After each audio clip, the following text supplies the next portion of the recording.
ಪ್ರೈಸಲ ಪ್ರೀತಿಯ ದೇವರ ಮಕ್ಕಳೇ, ನೀವೆಲ್ಲರನ್ನು ಕೂಡ ದೇವರ ಕೃಪೆಯ ವಾಕ್ಯಕ್ಕೆ ನಿಮ್ಮೆಲ್ಲರನ್ನು ಕೂಡ ಪ್ರೀತಿಯಿಂದ ನಾನು ಸ್ವಾಗತಿಸ್ತೇನೆ. ಬನ್ನಿ, ಈ ದಿವಸ ಕೂಡ ನಾವೊಂದು ಉತ್ತಮವಾದ ದೇವರ ವಾಕ್ಯವನ್ನು ಧ್ಯಾನ ಮಾಡೋಣ. ಕೀರ್ತನೆ 22:2 ನಾವು ವಚನವನ್ನು ಓದ್ಕೊಳ್ಳೋಣ. ನನ್ನ ದೇವರೇ, ಹಗಲಿನಲ್ಲಿ ಮೊರೆ ಇಡುತ್ತೇನೆ, ಪ್ರತ್ಯುತ್ತರವೇ ಇಲ್ಲ, ഇരുಳಿನಲ್ಲಿಯೂ ನನಗೆ ಉಪಶಮನವಿಲ್ಲ. ಪ್ರೀತಿಯ ದೇವರ ಮಕ್ಕಳೇ, ಈ ದಿವಸ ನಾವಿಲ್ಲಿ ಗಮನಿಸ್ಬೋದು, ದೇವರ ವಾಕ್ಯದಲ್ಲಿ ನಾವು ನೋಡಬೇಕಾದ್ರೆ, ನನ್ನ ದೇವರೇ ಹಗಲಿನಲ್ಲಿ ಮೊರೆ ಇಡುತ್ತೇನೆ, ಪ್ರತ್ಯುತ್ತರವೇ ಇಲ್ಲ, ഇരുಳಿನಲ್ಲಿಯೂ ನನಗೆ ಉಪಶಮನವಿಲ್ಲ. ಪ್ರೀತಿಯ ದೇವರ ಮಕ್ಕಳೇ, ಈ ದಿವಸ ರಕ್ಷಣೆ ಹೊಂದಿರುವಂಥ ಅನೇಕ ದೇವರ ಮಕ್ಕಳ ಜೀವಿತದಲ್ಲಿ ಈ ಒಂದು ಪರಿಸ್ಥಿತಿ ನಾವು ನೋಡ್ಬೋದು. ಏಕೆಂದರೆ ಅನೇಕ ವಿಷಯಗಳಲ್ಲಿ ಇನ್ನೂ ಕೂಡ ಕೆಲವೊಂದು ಇಕ್ಕಟ್ಟುಗಳಿಂದ ದೇವರ ಮಕ್ಕಳು, ಒಂದು ಫೈನಾನ್ಸಿಯಲಿ ವಿಷಯ ಇರ್ಬೋದು, ಒಂದು ಆತ್ಮಿಕವಾದ ವಿಷಯಗಳಿರ್ಬೋದು, ಕುಟುಂಬದ ವಿಷಯ ಇರ್ಬೋದು, ಪ್ರತಿಯೊಂದು ಅವರ ಮಕ್ಕಳ ಒಂದು ವಿದ್ಯಾಭ್ಯಾಸದ ವಿಷಯ ಇರ್ಬೋದು, ಸಾಲದ ವಿಷಯ ಇರ್ಬೋದು, ಆರೋಗ್ಯದ ವಿಷಯ ಇರ್ಬೋದು, ಪ್ರತಿಯೊಂದು ವಿಷಯದಲ್ಲೂ ಕೂಡ ಇವತ್ತು ದೇವರ ಮಕ್ಕಳುಗಳು ಅನೇಕ ಒಂದು ತೊಂದರೆಗಳನ್ನು ಅನುಭವಿಸೋದೇ ನಾವು ನೋಡ್ತೇವೆ. ಏಕೆಂದರೆ ಆ ಅನುಭವದಲ್ಲಿ ಹೋಗಬೇಕಾದ್ರೆ ಈ ಕೀರ್ತನೆಗಾರ ಇಲ್ಲಿ ಆ ಒಂದು ಪರಿಸ್ಥಿತಿ ಇರೋದನ್ನು ನಾವು ನೋಡ್ತೇವೆ. ಏಕೆಂದರೆ ಹಗಲಿನಲ್ಲಿ ಮೊರೆ ಇಡುತ್ತೇನೆ. ನೋಡಿ, ಕೆಲವು ಬಾರಿ ನಾವು ಪ್ರಾರ್ಥಿಸ್ತೇವೆ, ಕೆಲವು ಬಾರಿ ದೇವರಲ್ಲಿ ನಾವು ಮೊರೆ ಇಡ್ತೇವೆ, ಆದರೆ ನಮಗೆ ನಾವು ಪ್ರಾರ್ಥಿಸಿದಂಥ ವಿಷಯಗಳಲ್ಲಿ ಅದು ನಡೆಯದೇ ಇದ್ದಾಗ ನಮ್ಮ ಜೀವಿತದಲ್ಲಿ ಇಂಥ ಒಂದು ಆಲೋಚನೆಗಳು ಬರುವುದು. ಹಲ್ಲೆಲೂಯಾ. ಏಕೆಂದರೆ ಹಗಲಲ್ಲಿ ನಾನು ಮೊರೆ ಇಡ್ತೇನೆ, ಪ್ರತ್ಯುತ್ತರವಿಲ್ಲ, ഇരുಳು ನನಗೆ ಉಪಶಮನ ಇಲ್ಲ. ಏಕೆಂದರೆ ಚಿಂತೆ ತುಂಬಿರುವಂಥ ವ್ಯಕ್ತಿ ಜೀವಿತದಲ್ಲಿ ಅವನು ಅನೇಕ ಬಾರಿ ನಿದ್ರೆ ಕೂಡ ಮಾಡೋದಕ್ಕೆ ಸಾಧ್ಯ ಆಗದಂಥ ಪರಿಸ್ಥಿತಿ ಒಬ್ಬರ ಜೀವಿತದಲ್ಲಿ ಇರ್ತದೆ. ಹಲ್ಲೆಲೂಯಾ. ಆ ವಿಷಯದಲ್ಲಿ ಕೆಲವು ಬಾರಿ ನಾವು ಪ್ರಾರ್ಥಿಸ್ತೇವೆ, ಆ ಪ್ರಾರ್ಥನೆ ಮಾಡಿದಂಥ ಸಮಯದಲ್ಲಿ ನಮ್ಮ ಜೀವಿತದಲ್ಲಿ ಕೆಲವು ಬಾರಿ ಆ ನಮ್ಮ ಪ್ರಾರ್ಥನೆಗೆ ಉತ್ತರ ಸಿಗದಾಗ ಇಂಥ ಒಂದು ಒತ್ತಡದಲ್ಲಿ ಇರೋದನ್ನು ದೇವರ ಮಕ್ಕಳುಗಳು ನಾವು ಗಮನಿಸ್ಬೋದು. ಪ್ರೀತಿಯ ದೇವರ ಮಕ್ಕಳೇ, ಹಲ್ಲೆಲೂಯಾ. ಇವತ್ತು ಕೂಡ ಅನೇಕ ದೇವರ ಮಕ್ಕಳು ಇಂಥ ಒಂದು ಪರಿಸ್ಥಿತಿಯಲ್ಲಿ ಇರೋದನ್ನು ನಾವು ನೋಡ್ಬೋದು. ಹಲ್ಲೆಲೂಯಾ. ಒಂದು ಸಾಲದ ಸಮಸ್ಯೆಯಲ್ಲಿರುವಂಥದ್ದು, ಅನಾರೋಗ್ಯದ ಸಮಸ್ಯೆಯಲ್ಲಿರುವಂಥದ್ದು, ತುಂಬ ಒತ್ತಡದಲ್ಲಿರುವಂಥದ್ದು. ಹಲ್ಲೆಲೂಯಾ. ಆ ತುಂಬ ಒತ್ತಡದಲ್ಲಿರಬೇಕಾದ್ರೆ ಅವರು ಪ್ರಾರ್ಥನೆ ಮಾಡೋದು ಕೂಡ ಅವರಿಗೆ ಸಮಯ ಇಲ್ಲದಿರುವಂಥ ಸಮಯನ ನಾವು ನೋಡ್ಬೋದು. ಹಲ್ಲೆಲೂಯಾ. ನಾವು ಮುಂದೆ ವಾಕ್ಯನ ಓದ್ಕೊಳ್ಳೋಣ. 3ನೇ ವಚನ. ಇಸ್ರಾಯೇಲ ಸ್ತೋತ್ರ ಸಿಂಹಾಸನದಲ್ಲಿರುವ ಆತನೇ, ನೀನು ಪವಿತ್ರ ಸ್ವರೂಪನು. ನಮ್ಮ ಪೂರ್ವಿಕರು ನಿನ್ನಲ್ಲಿ ಭರವಸವಿಟ್ಟರು, ನಿನ್ನನ್ನು ನಂಬಿ ಉದ್ಧಾರವಾದರು, ನಿನಗೆ ಮೊರೆ ಇಟ್ಟು ವಿಮುಕ್ತರಾದರು, ನಿನ್ನಲ್ಲಿ ವಿಶ್ವಾಸವಿಟ್ಟು ಆಶಾಭಂಗ ಪಡಲಿಲ್ಲ. ಪ್ರೀತಿಯ ದೇವರ ಮಕ್ಕಳೇ, ಈ ವಚನ ನೋಡಬೇಕಾದ್ರೆ, ಇಸ್ರಾಯೇಲರ ಸ್ತೋತ್ರ ಸಿಂಹಾಸನದಲ್ಲಿರುವ ಆತನೇ, ನೀನು ಪವಿತ್ರ ಸ್ವರೂಪನು. ನಮ್ಮ ಪೂರ್ವಿಕರು ನಿನ್ನಲ್ಲಿ ಭರವಸವಿಟ್ಟರು, ನಿನ್ನನ್ನು ನಂಬಿ ಉದ್ಧಾರವಾದರು. ಪ್ರಿಯ ದೇವರ ಮಕ್ಕಳೇ, ನಾವಿಲ್ಲಿ ಗಮನಿಸ್ಬೋದು, ನಮ್ಮ ಪೂರ್ವಿಕರು ನಿನ್ನಲ್ಲಿ ಭರವಸವಿಟ್ಟರು. ಪ್ರೀತಿಯ ದೇವರ ಮಕ್ಕಳೇ, ಇದು ದಾವೀದನು ಬರೆದಂಥ ಕೀರ್ತನೆಯಾಗಿದೆ. ಇಲ್ಲಿ ನಾವು ನೋಡ್ಬೋದು, ನಮ್ಮ ಪೂರ್ವಿಕರು ಅಂತ ಹೇಳ್ತಾನೆ. ಹಲ್ಲೆಲೂಯಾ. ಅಂದರೆ ನಮ್ಮ ಪೂರ್ವಿಕರು ನಿನ್ನಲ್ಲಿ ಭರವಸವಿಟ್ಟರು. ಅಂದರೆ ನಮ್ಮ ಪೂರ್ವಿಕರು ಏನು ಮಾಡಿದ್ರು? ನಮ್ಮ ಅಜ್ಜಂದಿರು, ತಾತಂದಿರು, ಅಂದರೆ ನಿನ್ನ ನಂಬಿ ಯಾರೆಲ್ಲ, ನಮ್ಮ ಹಿಂದಿನ ತಲೆಮಾರುಗಳು ಯಾರೆಲ್ಲ ನಿನ್ನ ನಂಬಿದ್ರೋ, ಅವರು ನಿನ್ನನ್ನು ನಾವು ನಂಬಿದ್ರು, ನಿನ್ನಲ್ಲಿ ಮೇಲೆ ಭರವಸೆ ಬಿಟ್ಟರು, ಅವರು ಉದ್ಧಾರವಾದರು ಎಂಬುದನ್ನು ನೋಡ್ತದೆ. ಹಲ್ಲೆಲೂಯಾ. ಪ್ರೀತಿಯ ದೇವರ ಮಕ್ಕಳೇ, ನಮ್ಮ ಜೀವಿತದಲ್ಲಿ ನಾವು ಕೂಡ, ನಾವು ಎಂಥದ್ದೇ ಪರಿಸ್ಥಿತಿ ಎದುರಾದರೂ ಕೂಡ, ನಮಗೆ ಎಂಥದ್ದೇ ಒಂದು ಇಕ್ಕಟ್ಟು ಬಂದರೂ ಕೂಡ, ಆ ಒಂದು ಸಮಸ್ಯೆಗಳ ಮಧ್ಯದಲ್ಲಿ ಹಾದು ಹೋಗುವಾಗ, ಆ ಒಂದು ಇಕ್ಕಟ್ಟುಗಳ ಮಧ್ಯದಲ್ಲಿ ಹಾದು ಹೋಗುವಾಗ ನಾವು ಹೇಗೆ ದೇವರಲ್ಲಿ ನಿರೀಕ್ಷೆ ಇಟ್ಟು ಆತನಿಂದ ಬರುವಂಥ ಎಲ್ಲ ಒಳ್ಳೆಯದನ್ನು ಹೊಂದ್ಕೊಳ್ತೇವೆ, ಅದು ತುಂಬ ಮುಖ್ಯವಾದಂಥ ವಿಷಯವಾಗಿದೆ. ಹಲ್ಲೆಲೂಯಾ. ಕೀರ್ತನೆಗಾರ ಇಲ್ಲಿ ಸಾಕ್ಷಿಯಾಗಿ ಹೇಳ್ತಾನೆ, ನಮ್ಮ ಪೂರ್ವಿಕರು ನಿನ್ನಲ್ಲಿ ಭರವಸೆ ಬಿಟ್ಟರು, ಅಂದರೆ ನಿನ್ನ ನಂಬಿದ್ರು, ಆದರೆ ನಿನ್ನ ನಂಬಿ ಅವರ ಆಶಾಭಂಗ ಪಡಲಿಲ್ಲ, ನಿನ್ನ ನಂಬಿ ಅವರು ಉದ್ಧಾರವಾದರು ಎಂಬುದಾಗಿ. ಪ್ರಿಯ ದೇವರ ಮಕ್ಕಳೇ, ನಮ್ಮ ಜೀವಿತದಲ್ಲೂ ಕೂಡ ನಾವು ಎಂಥದ್ದೇ ಪರಿಸ್ಥಿತಿ ಬಂದರೂ, ಎಂಥದ್ದೇ ಇಕ್ಕಟ್ಟುಗಳು ಬಂದರೂ ಕೂಡ, ನಾವು ಹೇಗೆ ಆತ್ಮಿಕ ಜೀವಿತದಲ್ಲಿ ನಾವು ಬೆಳವಣಿಗೆ ಹೊಂದ್ತಾ ಇದ್ದೇವೆ, ನಾವು ಹೇಗೆ ಕರ್ತನನ್ನು ಆತ್ಕೊಂಡಿದ್ದೇವೆ, ಹೇಗೆ ನಮ್ಮ ಜೀವಿತದಲ್ಲಿ ಆತನ ನಾಮವನ್ನು ಮಹಿಮೆ ಪಡಿಸ್ತಾ ಇದ್ದೇವೆ ಅನ್ನೋದೇ ಇವತ್ತು ಮುಖ್ಯವಾದ ಒಂದು ವಿಷಯ ಆಗಿದೆ. ಪ್ರೀತಿ ದೇವರ ಮಕ್ಕಳೇ, ಅವನು ಸಾಕ್ಷಿಯಾಗಿ ಬರೀತಾನೆ. ಹಲ್ಲೆಲೂಯಾ. ಹಾಗಾದರೆ ನಮ್ಮ ಪೂರ್ವಿಕರು ಉದ್ಧಾರವಾದರು ಅಂತ ಹೇಳ್ತಾನೆ. ಹಲ್ಲೆಲೂಯಾ. ಅಂದರೆ ನಮ್ಮ ಪೂರ್ವಿಕರೇನಾದರೂ ಉದ್ಧಾರವಾದರು ಅಂದರೆ ನಮ್ಮ ಜೀವಿತದಲ್ಲೂ ಕೂಡ ನಾವು ಕೆಲವು ಬಾರಿ ಸೋತು ಹೋಗುವಂಥದ್ದಲ್ಲ. ಈ ವಾಕ್ಯವನ್ನು ನಂಬಿ ನಾವೇನಾಗಬೇಕಂದ್ರೆ ನಮ್ಮ ನಿರೀಕ್ಷೆ ಹೆಚ್ಚಾಗಬೇಕು. ಪ್ರತಿ ದಿವಸ ನಮ್ಮ ನಿರೀಕ್ಷೆಗಳು ಹೆಚ್ಚಾಗಬೇಕು. ಪ್ರೀತಿಯ ದೇವರ ಮಕ್ಕಳೇ, ಹಾಗಾದರೆ ನಮ್ಮ ಪೂರ್ವಿಕರು ಅಂದರೆ ಯಾರು? ನಾವು ಕರೆಕ್ಟಾಗಿ ಓದ್ಕೊಳ್ಳೋದಾದರೆ ನಮ್ಮ ಪೂರ್ವಿಕರು ಎಂಬುದಾಗಿ ಹೇಳ್ತಾನೆ. ಹಲ್ಲೆಲೂಯಾ. ನಮ್ಮ ಪೂರ್ವಿಕರು ಎಂಬುದಾಗಿ ಇಲ್ಲಿ ಮೆನ್ಷನ್ ಮಾಡಿರೋದನ್ನು ದೇವರ ವಾಕ್ಯದಿಂದ ನಾವು ನೋಡ್ಬೋದು. ಉದ್ಧಾರವಾದರು, ನಿನ್ನಲ್ಲಿ ಭರವಸೆ ಬಿಟ್ಟರು, ಉದ್ಧಾರವಾದರು. ನಿನಗೆ ಮೊರೆ ಇಟ್ಟರು, ಅಂದರೆ ನಿನ್ನ ಪ್ರಾರ್ಥನೆ ಇಕ್ಕಟ್ಟು ಬರುವಾಗ ಅವರು ಪ್ರಾರ್ಥಿಸಿದ್ರು, ಇಕ್ಕಟ್ಟು ಬರುವಾಗ ಅವರು ನಿನ್ನ ನಂಬಿದ್ರು, ಇಕ್ಕಟ್ಟು ಬರುವಾಗ ನಿನಗೆ ಮೊರೆ ಇಟ್ಟರು. ಹಲ್ಲೆಲೂಯಾ, ಅವರೇನಾದರೂ ವಿಮುಕ್ತರಾದರು, ಅಂದರೆ ಅದರಿಂದ ಆ ಕಷ್ಟಗಳಿಂದ ಬಿಡಿಸಲ್ಪಟ್ಟರು ಎಂಬುದಾಗಿ ನೋಡ್ತೇವೆ. ಹಲ್ಲೆಲೂಯಾ, ನಿನ್ನಲ್ಲಿ ವಿಶ್ವಾಸವಿಟ್ಟು ಆಶಾಭಂಗ ಪಡಲಿಲ್ಲ. ಹಲ್ಲೆಲೂಯಾ, ಅವ್ರಿಗೆ ನಾಚಿಕೆ ಪಟ್ಟು ಹೋಗಲಿಲ್ಲ ಎಂಬುದಾಗಿ ದೇವರ ವಾಕ್ಯದಿಂದ ಗಮನಿಸ್ಬೋದು. ಹಾಗಾದರೆ ಇಲ್ಲಿ ನಾವು ಸರಿಯಾಗಿ ಗಮನಿಸಬೇಕಾದಂಥ ವಿಷಯಗಳು ಏನಂತ ಹೇಳಿದ್ರೆ, ಪೂರ್ವಿಕರು ಎಂಬುದಾಗಿ ದಾವೀದನು ಹೇಳ್ತಾನೆ. ಹಲ್ಲೆಲೂಯಾ, ಆ ಪೂರ್ವಿಕರು ಅಂದರೆ ಯಾರು? ನಾವು ಒಂದು ಸಾರಿ ಸತ್ಯವೇದದಲ್ಲಿ ನಮ್ಮ ಪೂರ್ವಿಕರು ಅಂತ ನಾವು ನೋಡಬೇಕಾದ್ರೆ ಆದಿಕಾಂಡ ಪುಸ್ತಕದಲ್ಲಿ ನಾವು ನೋಡಬೇಕಾದ್ರೆ ನಮ್ಮನ್ನು ಬೈಬಲಲ್ಲಿ ಅಬ್ರಹಾಮನ ಕುರಿತು ಏನು ಹೇಳ್ತದೆ ಅಂದರೆ, ಆತನನ್ನು ಮೂಲ ಪಿತೃ ಎಂಬುದಾಗಿ ಬೈಬಲ್ ನಮಗೆ ಹೇಳಿಕೊಡುವಂಥದ್ದಾಗಿದೆ. ಹಲ್ಲೆಲೂಯಾ, ಅಬ್ರಹಾಮನ ಚರಿತ್ರೆ ನೋಡಬೇಕಾದ್ರೆ ಆತನು ಮೂಲ ಪಿತೃ. ಹಲ್ಲೆಲೂಯಾ, ಪ್ರೀತಿ ದೇವರ ಮಕ್ಕಳೇ, ನಾನು ಆದಿಕಾಂಡ ಪುಸ್ತಕದಲ್ಲಿ ಕೆಲವೊಂದು ವಿಷಯಗಳನ್ನ ಗಮನಿಸುವಾಗ ಅದೊಂದು ಆಶೀರ್ವಾದ ಬುಗ್ಗೆ ಆಗಿದೆ. ಹಲ್ಲೆಲೂಯಾ, ಇವತ್ತು ಯಾರೆಲ್ಲ ದೇವರ ಮಕ್ಕಳು ಯಾವುದೆಲ್ಲ ವಿಷಯಕ್ಕೋಸ್ಕರ ಸೋತು ಹೋಗ್ತಾ ಇದ್ದಾರೋ, ಯಾವುದೆಲ್ಲ ವಿಷಯದಲ್ಲಿ ಇನ್ನೂ ಕೂಡ ಒಂದು ಆತ್ಮಿಕ ಜೀವಿತದಲ್ಲಿ ಒಂದು ಸಂತೋಷ ಅನುಭವಿಸ್ಲಿಕ್ಕೆ ಆಗ್ತಾ ಇಲ್ವೋ, ಆ ಎಲ್ಲ ಸಂತೋಷಗಳನ್ನು ಕೂಡ ಈ ಆದಿಕಾಂಡ ಪುಸ್ತಕವನ್ನು ಧ್ಯಾನ ಮಾಡಿ ಅದನ್ನು ನಮ್ಮದಾಗಿಸ್ಕೊಳ್ಬೇಕಾದ್ರೆ ಅವುಗಳನ್ನ ಹೊಂದ್ಕೊಳ್ಬೋದು ಪ್ರೀತಿ ದೇವರ ಮಕ್ಕಳೇ. Hallelujah, okay. ಹಾಗಾದರೆ ನಮ್ಮ ಪೂರ್ವಿಕರು ಅಂದರೆ ಯಾರು ಅನ್ನೋದನ್ನು ನಾವು ಒಂದು ಸರಿ ಸತ್ಯದಲ್ಲಿ ನೋಡ್ಕೊಂಬೋಣ. ಈ ಸಮಯದಲ್ಲಿ ಅಬ್ರಹಾಮನ ಆಶೀರ್ವಾದ ಕೂಡ ನಾವು ನೋಡ್ಬೋದು. ಹಲ್ಲೆಲೂಯಾ, ಇವತ್ತು ವಾಕ್ಯ ಹೇಳ್ಕೊಡ್ತದೆ, ಭರವಸೆ ಬಿಟ್ಟರು ಉದ್ಧಾರ ಆದರು ಅಂತ. ಹಲ್ಲೆಲೂಯಾ, ದೇವರನ್ನು ನಂಬಿ ಏನಾದರೂ ಅವರು ಉದ್ಧಾರವಾದರು ಅಂದರೆ ನಮಗೆ ಆಶೀರ್ವಾದ ಅನ್ನೋದು ಬಂದು ಪ್ರೀತಿಯ ದೇವರ ಮಕ್ಕಳೇ ಈ ಲೋಕದಲ್ಲಿ ಜೀವಿಸಬೇಕಾದ್ರೆ ಅದು ಇಂಪಾರ್ಟೆಂಟ್ ಆಗಿದೆ. ಹಲ್ಲೆಲೂಯಾ, ಅನೇಕ ಅನ್ಯ ಜನಗಳ ಮಧ್ಯದಲ್ಲಿ ನಾವಿರ್ತೇವೆ. ಹಲ್ಲೆಲೂಯಾ, ಆದರೆ ನಮ್ಮ ಆಶೀರ್ವಾದ ನೋಡಿ ಮತ್ತೊಬ್ಬರ ರಕ್ಷಣೆಗೆ ಬರುವಂಥದ್ದಾಗಿದೆ. ಹಲ್ಲೆಲೂಯಾ, ಹಾಗಿರಬೇಕಾದ್ರೆ ಈ ಅಬ್ರಹಾಮನು ದೇವರನ್ನು ನಂಬಿ ಅವನ ನಂಬಿಕೆಯನ್ನು ದೇವರ ನೀತಿ ಎಂದು ಎಣಿಸಿದ್ರು ಅಂತ ವಾಕ್ಯದ ನೋಡ್ತೇವೆ. ಹಾಗಾದರೆ ಅಬ್ರಹಾಮ ಎಷ್ಟರ ಮಟ್ಟಿಗೆ ಅವನ ಆಶೀರ್ವಾದವಾಗಿದ್ದ, ಹಲ್ಲೆಲೂಯಾ, ಅನ್ನೋದನ್ನು ನಾವು ವಾಕ್ಯದಲ್ಲಿ ನೋಡ್ಕೊಂಡು ಬರೋಣ. ಆದಿಕಾಂಡ 24ರಲ್ಲಿ 10ನೇ ವಚನ ನಾವು ಓದ್ಕೊಳ್ಳೋಣ. ಆದಿಕಾಂಡ 24ರಲ್ಲಿ 10ನೇ ವಚನವನ್ನು ನಾವು ನೋಡ್ಕೊಳ್ಳೋಣ.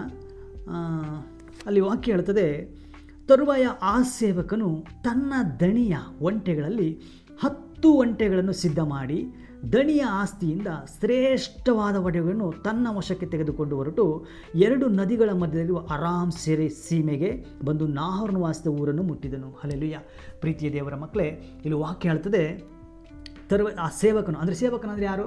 ಅಬ್ರಹಾಮನ ಸೇವಕನು ತನ್ನ ದಣಿಯ ಒಂಟೆಗಳಲ್ಲಿ 10 ಒಂಟೆಗಳನ್ನು ಅಂದರೆ 10 ಒಂಟೆಗಳಲ್ಲಿ ಸಿದ್ಧ ಮಾಡಿ ತನ್ನ ದಣಿಯ ಆಸ್ತಿಯಿಂದ ಶ್ರೇಷ್ಠವಾದ ಒಡವೆಗಳನ್ನು ತನ್ನ ವಶಕ್ಕೆ ತೆಗೆದುಕೊಂಡು ಹೊರಟು ಅಂತ ಹೇಳ್ತದೆ. ಹಲ್ಲೆಲೂಯಾ, 2 ನದಿಗಳ ಮಧ್ಯದಲ್ಲಿರುವ ಅರಾಮ್ ಸೀಮೆಗೆ ಬಂದು ನಾಹೋರನ ವಾಸಿದ ಊರನ್ನು ಮುಟ್ಟಿದನು. ಪ್ರೀತಿಯ ದೇವರ ಮಕ್ಕಳೇ, ಅಬ್ರಹಾಮನು ಹೇಗೆ ಆಶೀರ್ವಾದವಾಗಿದ್ದ ಅಂದರೆ ಅಲ್ಲಿ ದಾವೀದ ಹೇಳ್ತಾನೆ, ನಮ್ಮ ಪೂರ್ವಿಕರು ನಿನ್ನ ನಂಬಿ ಉದ್ಧಾರವಾದರು.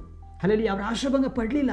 ಅಂದರೆ ಇವತ್ತು ದೇವರ ಮಕ್ಕಳು ಯಾವ ಪರಿಸ್ಥಿತಿಯನ್ನು ಹಾದು ಹೋಗ್ತಾ ಇದ್ದಾರೋ ಅದಕ್ಕೆ ನಮಗೆ ದೇವರ ಸತ್ಯವೇದ ಹೇಳ್ತದೆ, ಸಾಕ್ಷಿಯಾಗಿ ನಮಗೆ ತೋರಿಸ್ಕೊಡುವಂಥದ್ದು, ಅಬ್ರಹಾಮನು ಎಷ್ಟು ಆಶೀರ್ವಾದನ ಹೊಂದಿದ್ದ. 10 ಒಂಟೆಗಳು ಸಿದ್ಧ ಮಾಡಿ ತನ್ನ ದಣಿಯ ಆಸ್ತಿಯಿಂದ ಶ್ರೇಷ್ಠವಾದ ಒಡವೆಗಳು. ಹಲ್ಲೆಲೂಯಾ, ನೋಡಿ ದೇವರ ವಾಕ್ಯ ಹೇಳ್ತದೆ, ಶ್ರೇಷ್ಠವಾದ ಅಂದರೆ ಅಮೂಲ್ಯವಾದ ಒಡವೆಗಳನ್ನು 10 ಒಂಟೆಗಳಲ್ಲಿ ತುಂಬಿಸುವಷ್ಟು ಅವನಲ್ಲಿ ಆಸ್ತಿ ಇತ್ತು ಎಂಬುದಾಗಿ ನಾವು ಗಮನಿಸ್ಬೋದು. ಹಾಗಾದರೆ ಇಲ್ಲಿಗೆ ನೋಡಬೇಕಾದ್ರೆ ಇಸಾಕನಿಗೆ ಹೆಣ್ಣು ತರುವುದಕ್ಕೆ ಅರಾಮ್ ದೇಶಕ್ಕೆ ಈ ಸೇವಕನನ್ನು ಅಬ್ರಹಾಮನು ಕಳಿಸ್ಕೊಡ್ತಾ ಇದ್ದಾನೆ. ಹಲ್ಲೆಲೂಯಾ, ಆದರೆ 10 ಒಂಟೆಗಳು ಸಿದ್ಧಪಡಿಸಿ ಅದರ ತುಂಬ ಶ್ರೇಷ್ಠವಾದ ಒಡವೆಗಳನ್ನಿಟ್ಟು ಅರಾಮ್ ದೇಶಕ್ಕೆ ಸೇವಕನ ಕಳಿಸ್ಕೊಡ್ತಾ ಇದ್ದಾನೆ. ಹಾಗಾದರೆ ಅವನ ಹತ್ರ ಇವನು ಅರಾಮ್ ದೇಶಕ್ಕೆ ಕಳಿಸ್ಕೊಡುವ ಆಸ್ತಿನೇ ಇಷ್ಟಿರಬೇಕು, ಒಡವೆ ಇಷ್ಟಿರಬೇಕಾದ್ರೆ ಅವನ ಹತ್ರ ಇನ್ನೆಷ್ಟಿತ್ತು ಎಂಬುದಾಗಿ ನಾವು ಗಮನಿಸ್ಬೋದು. ಹಲ್ಲೆಲೂಯಾ, ಅವನು ಇನ್ನೆಷ್ಟು ಆಶೀರ್ವಾದವಾಗಿದೆ ಎಂಬುದಾಗಿ ಗಮನಿಸ್ಬೋದು. ಹಲ್ಲೆಲೂಯಾ, ಹಾಗಿದ್ದರೆ ಪ್ರೀತಿಯ ದೇವರ ಮಕ್ಕಳೇ, ದಾವೀದ ಏನು ಹೇಳ್ತಾನೆ? ನಮ್ಮ ಪೂರ್ವಿಕರ ನಿನ್ನ ನಂಬಿ ಉದ್ಧಾರವಾದರು ಅಂತ ಹೇಳ್ತಾನೆ. ಹಲ್ಲೆಲೂಯಾ, ನಿನ್ನ ನಂಬಿ ಅವರ ಆಶಾಭಂಗ ಪಡಲಿಲ್ಲ. ಅವರನ್ನು ಪ್ರಾರ್ಥಿಸಿದ್ರು, ಪ್ರಾರ್ಥನೆ ಮೂಲಕ ಎಲ್ಲವನ್ನು ಹೊಂದ್ಕೊಂಡ್ರು. ಎಂಥ ಇಕ್ಕಟ್ಟು ಬಂದರು, ಎಂಥ ಪರಿಸ್ಥಿತಿ ಬಂದರು, ಎಂಥ ಸೋಲು ನಮ್ಮ ಜೀವಿತದಲ್ಲಿ ಎದುರಾದರೂ ಕೂಡ, ಎಂಥ ಅನಾರೋಗ್ಯದ ಪರಿಸ್ಥಿತಿ ನಮಗೆ ಎದುರಾದರೂ ಕೂಡ ನಿನ್ನಲ್ಲಿ ಮೊರೆ ಇಡುವಾಗಲೇ ಅದನ್ನು ಹೊಂದ್ಕೊಂಡ್ರು ಎಂಬುದಾಗಿ ದಾವೀದನು ಬರೀತಾನೆ. ಹಲ್ಲೆಲೂಯಾ, ಪ್ರೀತಿ ದೇವರ ಮಕ್ಕಳೇ, ಇಲ್ಲಿ ನಾವು ನೋಡ್ತಾ ಇದ್ದೇವೆ, ಅಬ್ರಹಾಮನ ಸೇವಕನು ಅಲ್ಲಿ 10 ಒಂಟೆಗಳನ್ನ ಸಿದ್ಧಪಡಿಸ್ಕೊಂಡು ಶ್ರೇಷ್ಠವಾದ ಒಡವೆಗಳನ್ನ 10 ಒಂಟೆ ಅಂದರೆ 10 ಜನರೇ ಬೇಕು. ಹಲ್ಲೆಲೂಯಾ, ಹೌದಲ್ವಾ?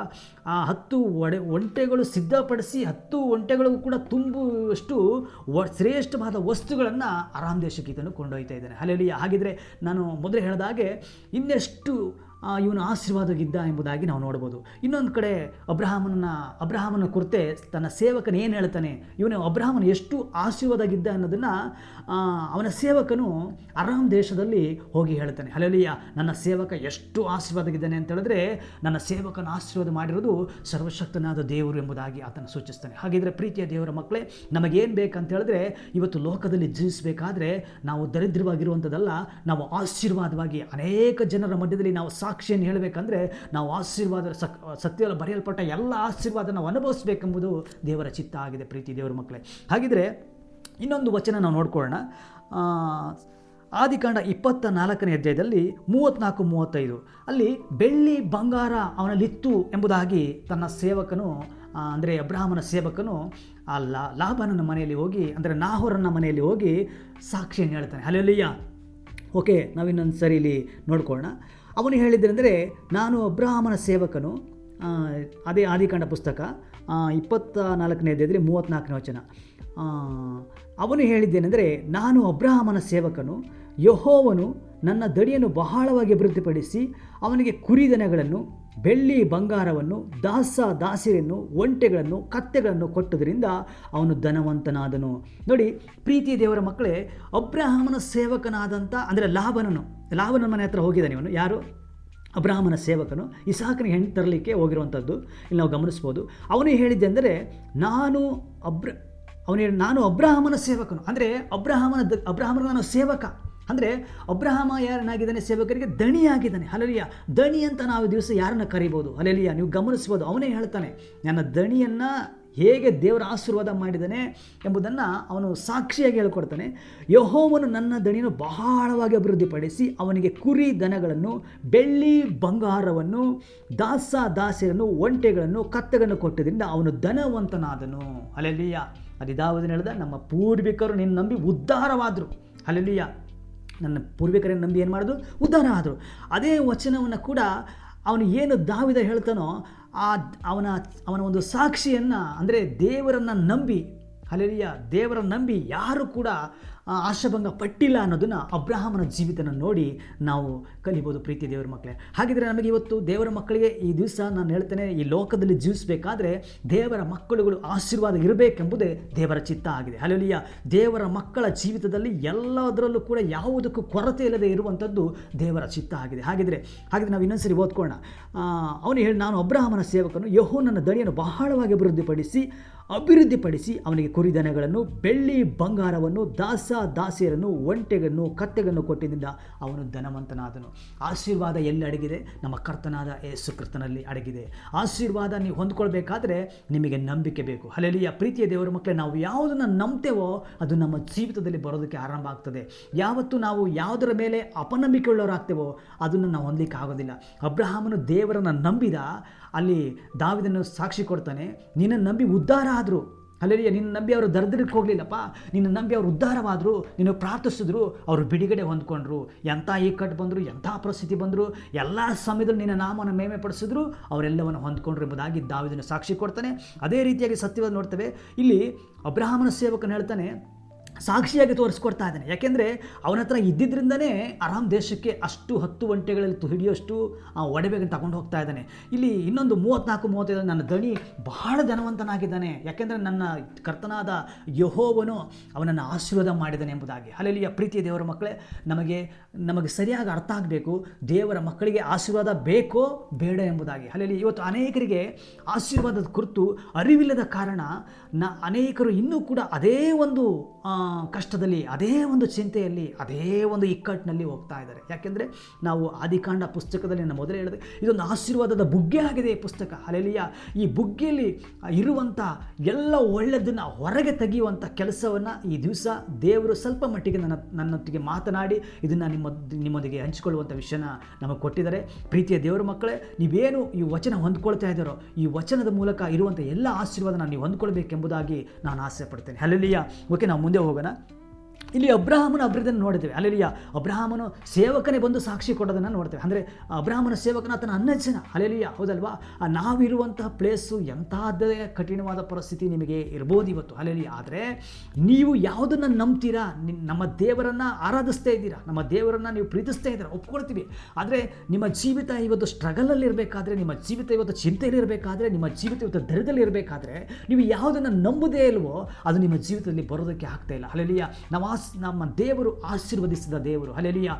ನೀವು ಯಾವತ್ತೂ ಯೇಸು ಕ್ರಿಸ್ತನ ನಂಬಿ ರಕ್ಷಣೆ ಹೊಂದಿದ್ದೀರೋ ಅವತ್ತೇ ನಿಮ್ಮ ಎಲ್ಲ ಕೊರತೆಯನ್ನು ದೇವರು ನೀಗಿಸಿದ್ದಾನೆ. ಹಲ್ಲೆಲೂಯ. ಆತನ ಶಿಲುಬೆಯ ಮೂಲಕವಾಗಿ ಎಲ್ಲ ದರಿದ್ರವನ್ನು ಆತ ನಿಮ್ಮಿಂದ ತೆಗೆದಿದ್ದಾನೆ. ಆದರೆ ನೀವು ಯಾವುದನ್ನು ನಂಬ್ತೇ ಇಲ್ಲ, ಅದು ನಿಮ್ಮ ಜೀವಿತದಲ್ಲಿ ಬರ್ತಾ ಇಲ್ಲ. ಪ್ರೀತಿ ದೇವರ ಮಕ್ಕಳೇ, ಈ ದಿವಸ ನಾವು ಮುಂದೆ ಹೋಗೋಣ ವಾಕ್ಯದಲ್ಲಿ. ಬೆಳ್ಳಿ ಬಂಗಾರ ಕುರಿದ ಇಲ್ಲಿ ಅಬ್ರಹಾಮನ ಅಭಿವೃದ್ಧಿ ನೋಡಿದ್ದೇವೆ. ಈಗ ಅಬ್ರಹಾಮನ ಮೊಮ್ಮಗನಾದ ಯಾಕೋಬನ ಆಶೀರ್ವಾದವನ್ನು ಕೂಡ ನಾವು ಒಮ್ಮೆ ನೋಡ್ಕೋಣ. ಹಲ್ಲೆಲೂಯ. ಅಲ್ಲಿ ದಾವೀದನು ಏನು ಹೇಳ್ತಾನೆ, ನಮ್ಮ ಪೂರ್ವಿಕರು ಎಂಬುದಾಗಿ ನೋಡ್ತಾನೆ. ಹಲ್ಲೆಲೂಯ. ಇಲ್ಲಿ ಅಬ್ರಹಾಮನು ಎಷ್ಟರ ಮಟ್ಟಿಗೆ ಆಶೀರ್ವಾದವಾಗಿದ್ದಾನೆ ಎಂಬುದಾಗಿ ಅಬ್ರಹಾಮನ ಸೇವಕನೇ ಹೇಳ್ತಾನೆ. ಹಲ್ಲೆಲೂಯ. ನನ್ನ ದಣಿಯನ್ನು ನನ್ನ ದೇವರು ತುಂಬ ಆಶೀರ್ವಾದ ಮಾಡಿದ್ದಾನೆ, ಅವನಿಗೆ ಬೇಕಾದಷ್ಟು ಬೆಳ್ಳಿ ಬಂಗಾರ, ಬೇಕಾದಷ್ಟು ಶ್ರೇಷ್ಠವಾದ ಒಡವೆಗಳನ್ನು ದೇವರು ಅವನ ಅಬ್ರಹಾಮನನ್ನು ಕೊಟ್ಟು ಆಶೀರ್ವಾದ ಮಾಡಿದ್ದಾನೆ. ಅದರಿಂದನೇ ನಾನು ಆತನನ್ನು ಇವತ್ತು ಹೆಸರು ಹೇಳ್ತಾ ಇದ್ದೀನಿ ಎಂಬುದಾಗಿ ಇಲ್ಲಿ ನೋಡ್ಬೋದು. ಹಲ್ಲೆಲೂಯ. ಓಕೆ, ಈಗ ಇಲ್ಲಿ ಅಬ್ರಹಾಮನ ಆಶೀರ್ವಾದ ನೋಡಿದ್ದೇವೆ. ಅಬ್ರಹಾಮನು ದೇವರನ್ನು ನಂಬಿ ಅವನು ಉದ್ಧಾರ ಆದ, ಅದನ್ನು ಇಲ್ಲಿ ನಾವು ಸಾಕ್ಷಿಯಾಗಿ ನೋಡ್ತಾ ಇದ್ದೇವೆ. ಇಲ್ಲಿ ನಾವು ನೋಡ್ಕೊಳ್ಳೋಣ ಇನ್ನೊಂದು ಅಬ್ರಹಾಮನ ಮೊಮ್ಮಗನಾದ ಯಾಕೋಬನ ಆಶೀರ್ವಾದ ಕೂಡ ನಾವು ನೋಡೋಣ. ಆದಿಕಾಂಡ ಪುಸ್ತಕ 28ನೇ ಅಧ್ಯಾಯದಲ್ಲಿ 12ನೇ ವಚನ ನಾವು ಒಂದ್ಸರಿ ಓದ್ಕೋಣ. ಹಲ್ಲೆಲೂಯ. 28:12. ಆ ರಾತ್ರಿ ಅವನು ಕನಸು ಕಂಡನು. ಆದಿಕಾಂಡ 28:12 ನಾನು ಓದ್ತಾ ಇದ್ದೇನೆ. ಆ ರಾತ್ರಿ ಅವನು ಕನಸು ಕಂಡನು. ಆ ಕನಸಲ್ಲಿ ಒಂದು ನಿಚ್ಚಣಿಗೆ ನೆಲದ ಮೇಲೆ ನಿಂತಿತ್ತು, ಅದರ ತುದಿ ಆಕಾಶವನ್ನು ಮುಟ್ಟಿತು. ಹಲ್ಲೆಲೂಯ. ಪ್ರೀತಿ ದೇವರ ಮಕ್ಕಳಲ್ಲಿ ನೀವು ಚೆನ್ನಾಗಿ ಗಮನಿಸ್ಬೋದು. ಯಾಕೋಬನನ್ನು ದೇವರು ಕರೆದಂಥ ಸಮಯದಲ್ಲಿ, ಯಾಕೋಬನನ್ನು ದೇವರು ಸಂಧಿಸುವಂಥ ಸಮಯದಲ್ಲಿ ಆತನು ಅವನಿಗೆ ಕೊಡುವಂಥ ಆಶೀರ್ವಾದ ಹೇಗಿದೆ ಅನ್ನೋದನ್ನು ದೇವರು 12ನೇ ವಚನದಲ್ಲಿ ಕನಸಿನ ಮೂಲಕವಾಗಿ ದೇವರು ತಿಳಿಸ್ಕೊಡ್ತಾ ಇದ್ದಾರೆ. ಅಂದರೆ ಆ ರಾತ್ರಿ ಅವನು ಕನಸು ಕಂಡ.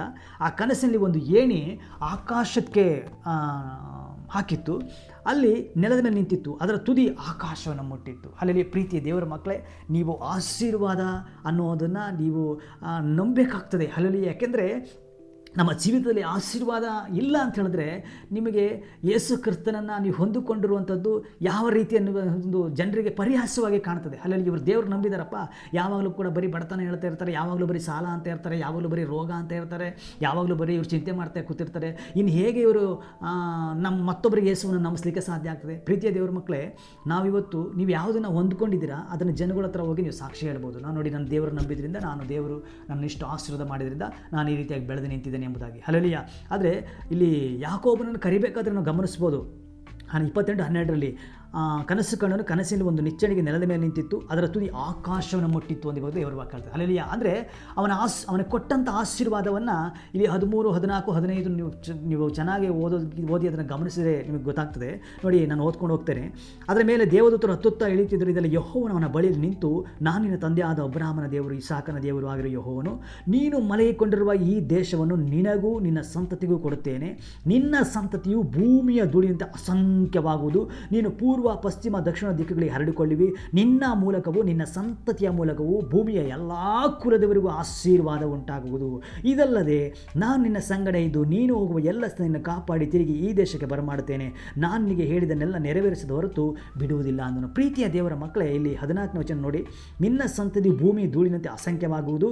ನೀನು ಪೂರ್ವ, ಪಶ್ಚಿಮ, ದಕ್ಷಿಣ ದಿಕ್ಕುಗಳಿಗೆ ಹರಡಿಕೊಳ್ಳಿವಿ. ನಿನ್ನ ಮೂಲಕವೂ, ಅಲ್ಲೆಲೂಯ, ನಿನ್ನ ಸಂತತಿಯ ಮೂಲಕವೂ ಭೂಮಿ ಎಲ್ಲ ಕುಲದ ಆಶೀರ್ವಾದ ಉಂಟಾಗುವುದು. ನೋಡಿ, ಯಾಕೋಬನನ್ನು ದೇವರು ಸಂಧಿಸಿದಾಗಲೇ ದೇವರು ಏನು ಹೇಳ್ತಾನೆ ಅಂದರೆ, ನಿನಗೆ ನಾನು ಆಶೀರ್ವಾದ ಕೊಡ್ತೀನಿ, ಹಲ್ಲೆಲೂಯ, ನೀನು ಆಶೀರ್ವದಿಸ್ತೀನಿ, ಈ ಲೋಕವೇ ಆಶ್ಚರ್ಯ ಪಡುವ ರೀತಿಯಲ್ಲಿ ನಿನ್ನನ್ನು ಆಶೀರ್ವಾದ ಮಾಡ್ತೀನಿ. ಪ್ರೀತಿಯ ದೇವರ ಮಕ್ಕಳ, ನೀವು ವಾಕ್ಯವನ್ನು ನಂಬೋದಾದರೆ ಅನೇಕರು ನೀವು ಯಾವ ಪ್ರಾಂತ್ಯದಲ್ಲಿದ್ದೀರೋ ಆ ಪ್ರಾಂತ್ಯದಲ್ಲಿ ನಿಮ್ಮನ್ನು ನೋಡುವಂಥ ವ್ಯಕ್ತಿಗಳು ಆಶ್ಚರ್ಯಪಡುವ ರೀತಿಯಲ್ಲಿ ನೀವು ಆಶೀರ್ವಾದ ಅನುಭವಿಸ್ಬೋದು. ಹಲ್ಲೆಲೂಯ. ಯಾಕೆಂದರೆ ಅಬ್ರಹಾಮನಿಗೆ ನಂಬುವವರು, ಗಲಾತ್ಯ ಬರೆದ ಪತ್ರಿಕೆ ನೋಡ್ತೇವೆ, ನಂಬುವವರು ನಂಬಿಕೆ ಇಟ್ಟ ಅಬ್ರಹಾಮನೊಂದಿಗೆ ಸೌಭಾಗ್ಯವನ್ನು ಹೊಂದುವರು ಅಂತ ದೇವರು ವಾಕ್ಯ ಹೇಳ್ತದೆ. ಅಂದರೆ ಅಬ್ರಹಾಮನು ಏನು ಆಶೀರ್ವಾದ ಹೊಂದ್ಕೊಂಡು ಇದನ್ನೆಲ್ಲ ಅನುಭವಿಸಿದನೋ ಅದೇ ಆಶೀರ್ವಾದ ನಿಮಗೆ ಕೊಡಲ್ಪಟ್ಟಿದೆ. ಆದರೆ ನೀವು ಅಬ್ರಹಾಮನನ್ನು ಆಶೀರ್ವದಿಸಿದ ದೇವರು ಯಾರು ಅಂತ ಸರಿಯಾಗಿ ತಿಳ್ಕೋಬೇಕು. ಹಲ್ಲೆಲೂಯಾ. ಅಬ್ರಹಾಮನನ್ನು ಆಶೀರ್ವಾದ ಮಾಡಿದ ದೇವರು ಯಾರು ಅಂತ ತಿಳ್ಕೋಬೇಕು. ಅಬ್ರಹಾಮನನ್ನು ಆಶೀರ್ವಾದ ಮಾಡಿದ ದೇವರೇ ನಿಮ್ಮ ಜೊತೆಯಲ್ಲಿ ಇರುವಂಥದ್ದು. ಹಲ್ಲೆಲೂಯಾ. ಅಬ್ರಹಾಮನನ್ನು ಅಭಿವೃದ್ಧಿಪಡಿಸಿದಂಥ ದೇವರೇ ನಿಮ್ಮ ಜೊತೆಯಲ್ಲಿರುವುದು. ಇಲ್ಲಿ ಆದಿಕಾಂಡ 28ರಲ್ಲಿ 10ರಿಂದ 15ವರೆಗೂ ಕನಸಿನಲ್ಲಿ ಮಾತಾಡ್ತಿರೋ ಯಾಕೋಬನಿಗೆ ಕನಸಿನಲ್ಲಿ ಮಾತಾಡ್ತಿರುವ ದೇವರೇ ನಿಮ್ಮ ಜೊತೆಯಲ್ಲಿರುವುದು. ಹಲ್ಲೆಲೂಯಾ. ಅವತ್ತು ಯಾಕೋಬನನ್ನು ಕರೆದು ಸಂಧಿಸಿ ನಿನ್ನ ಮೂಲಕ ಭೂಮಿ ಎಲ್ಲ ಕುಲದವ್ರಿಗೆ ಆಶೀರ್ವಾದ ಉಂಟಾಗ್ತದೆ. ಅಂದರೆ ನೀನು ನಾನು ಅಷ್ಟು ಆಶೀರ್ವಾದ ಮಾಡ್ತೀನಿ.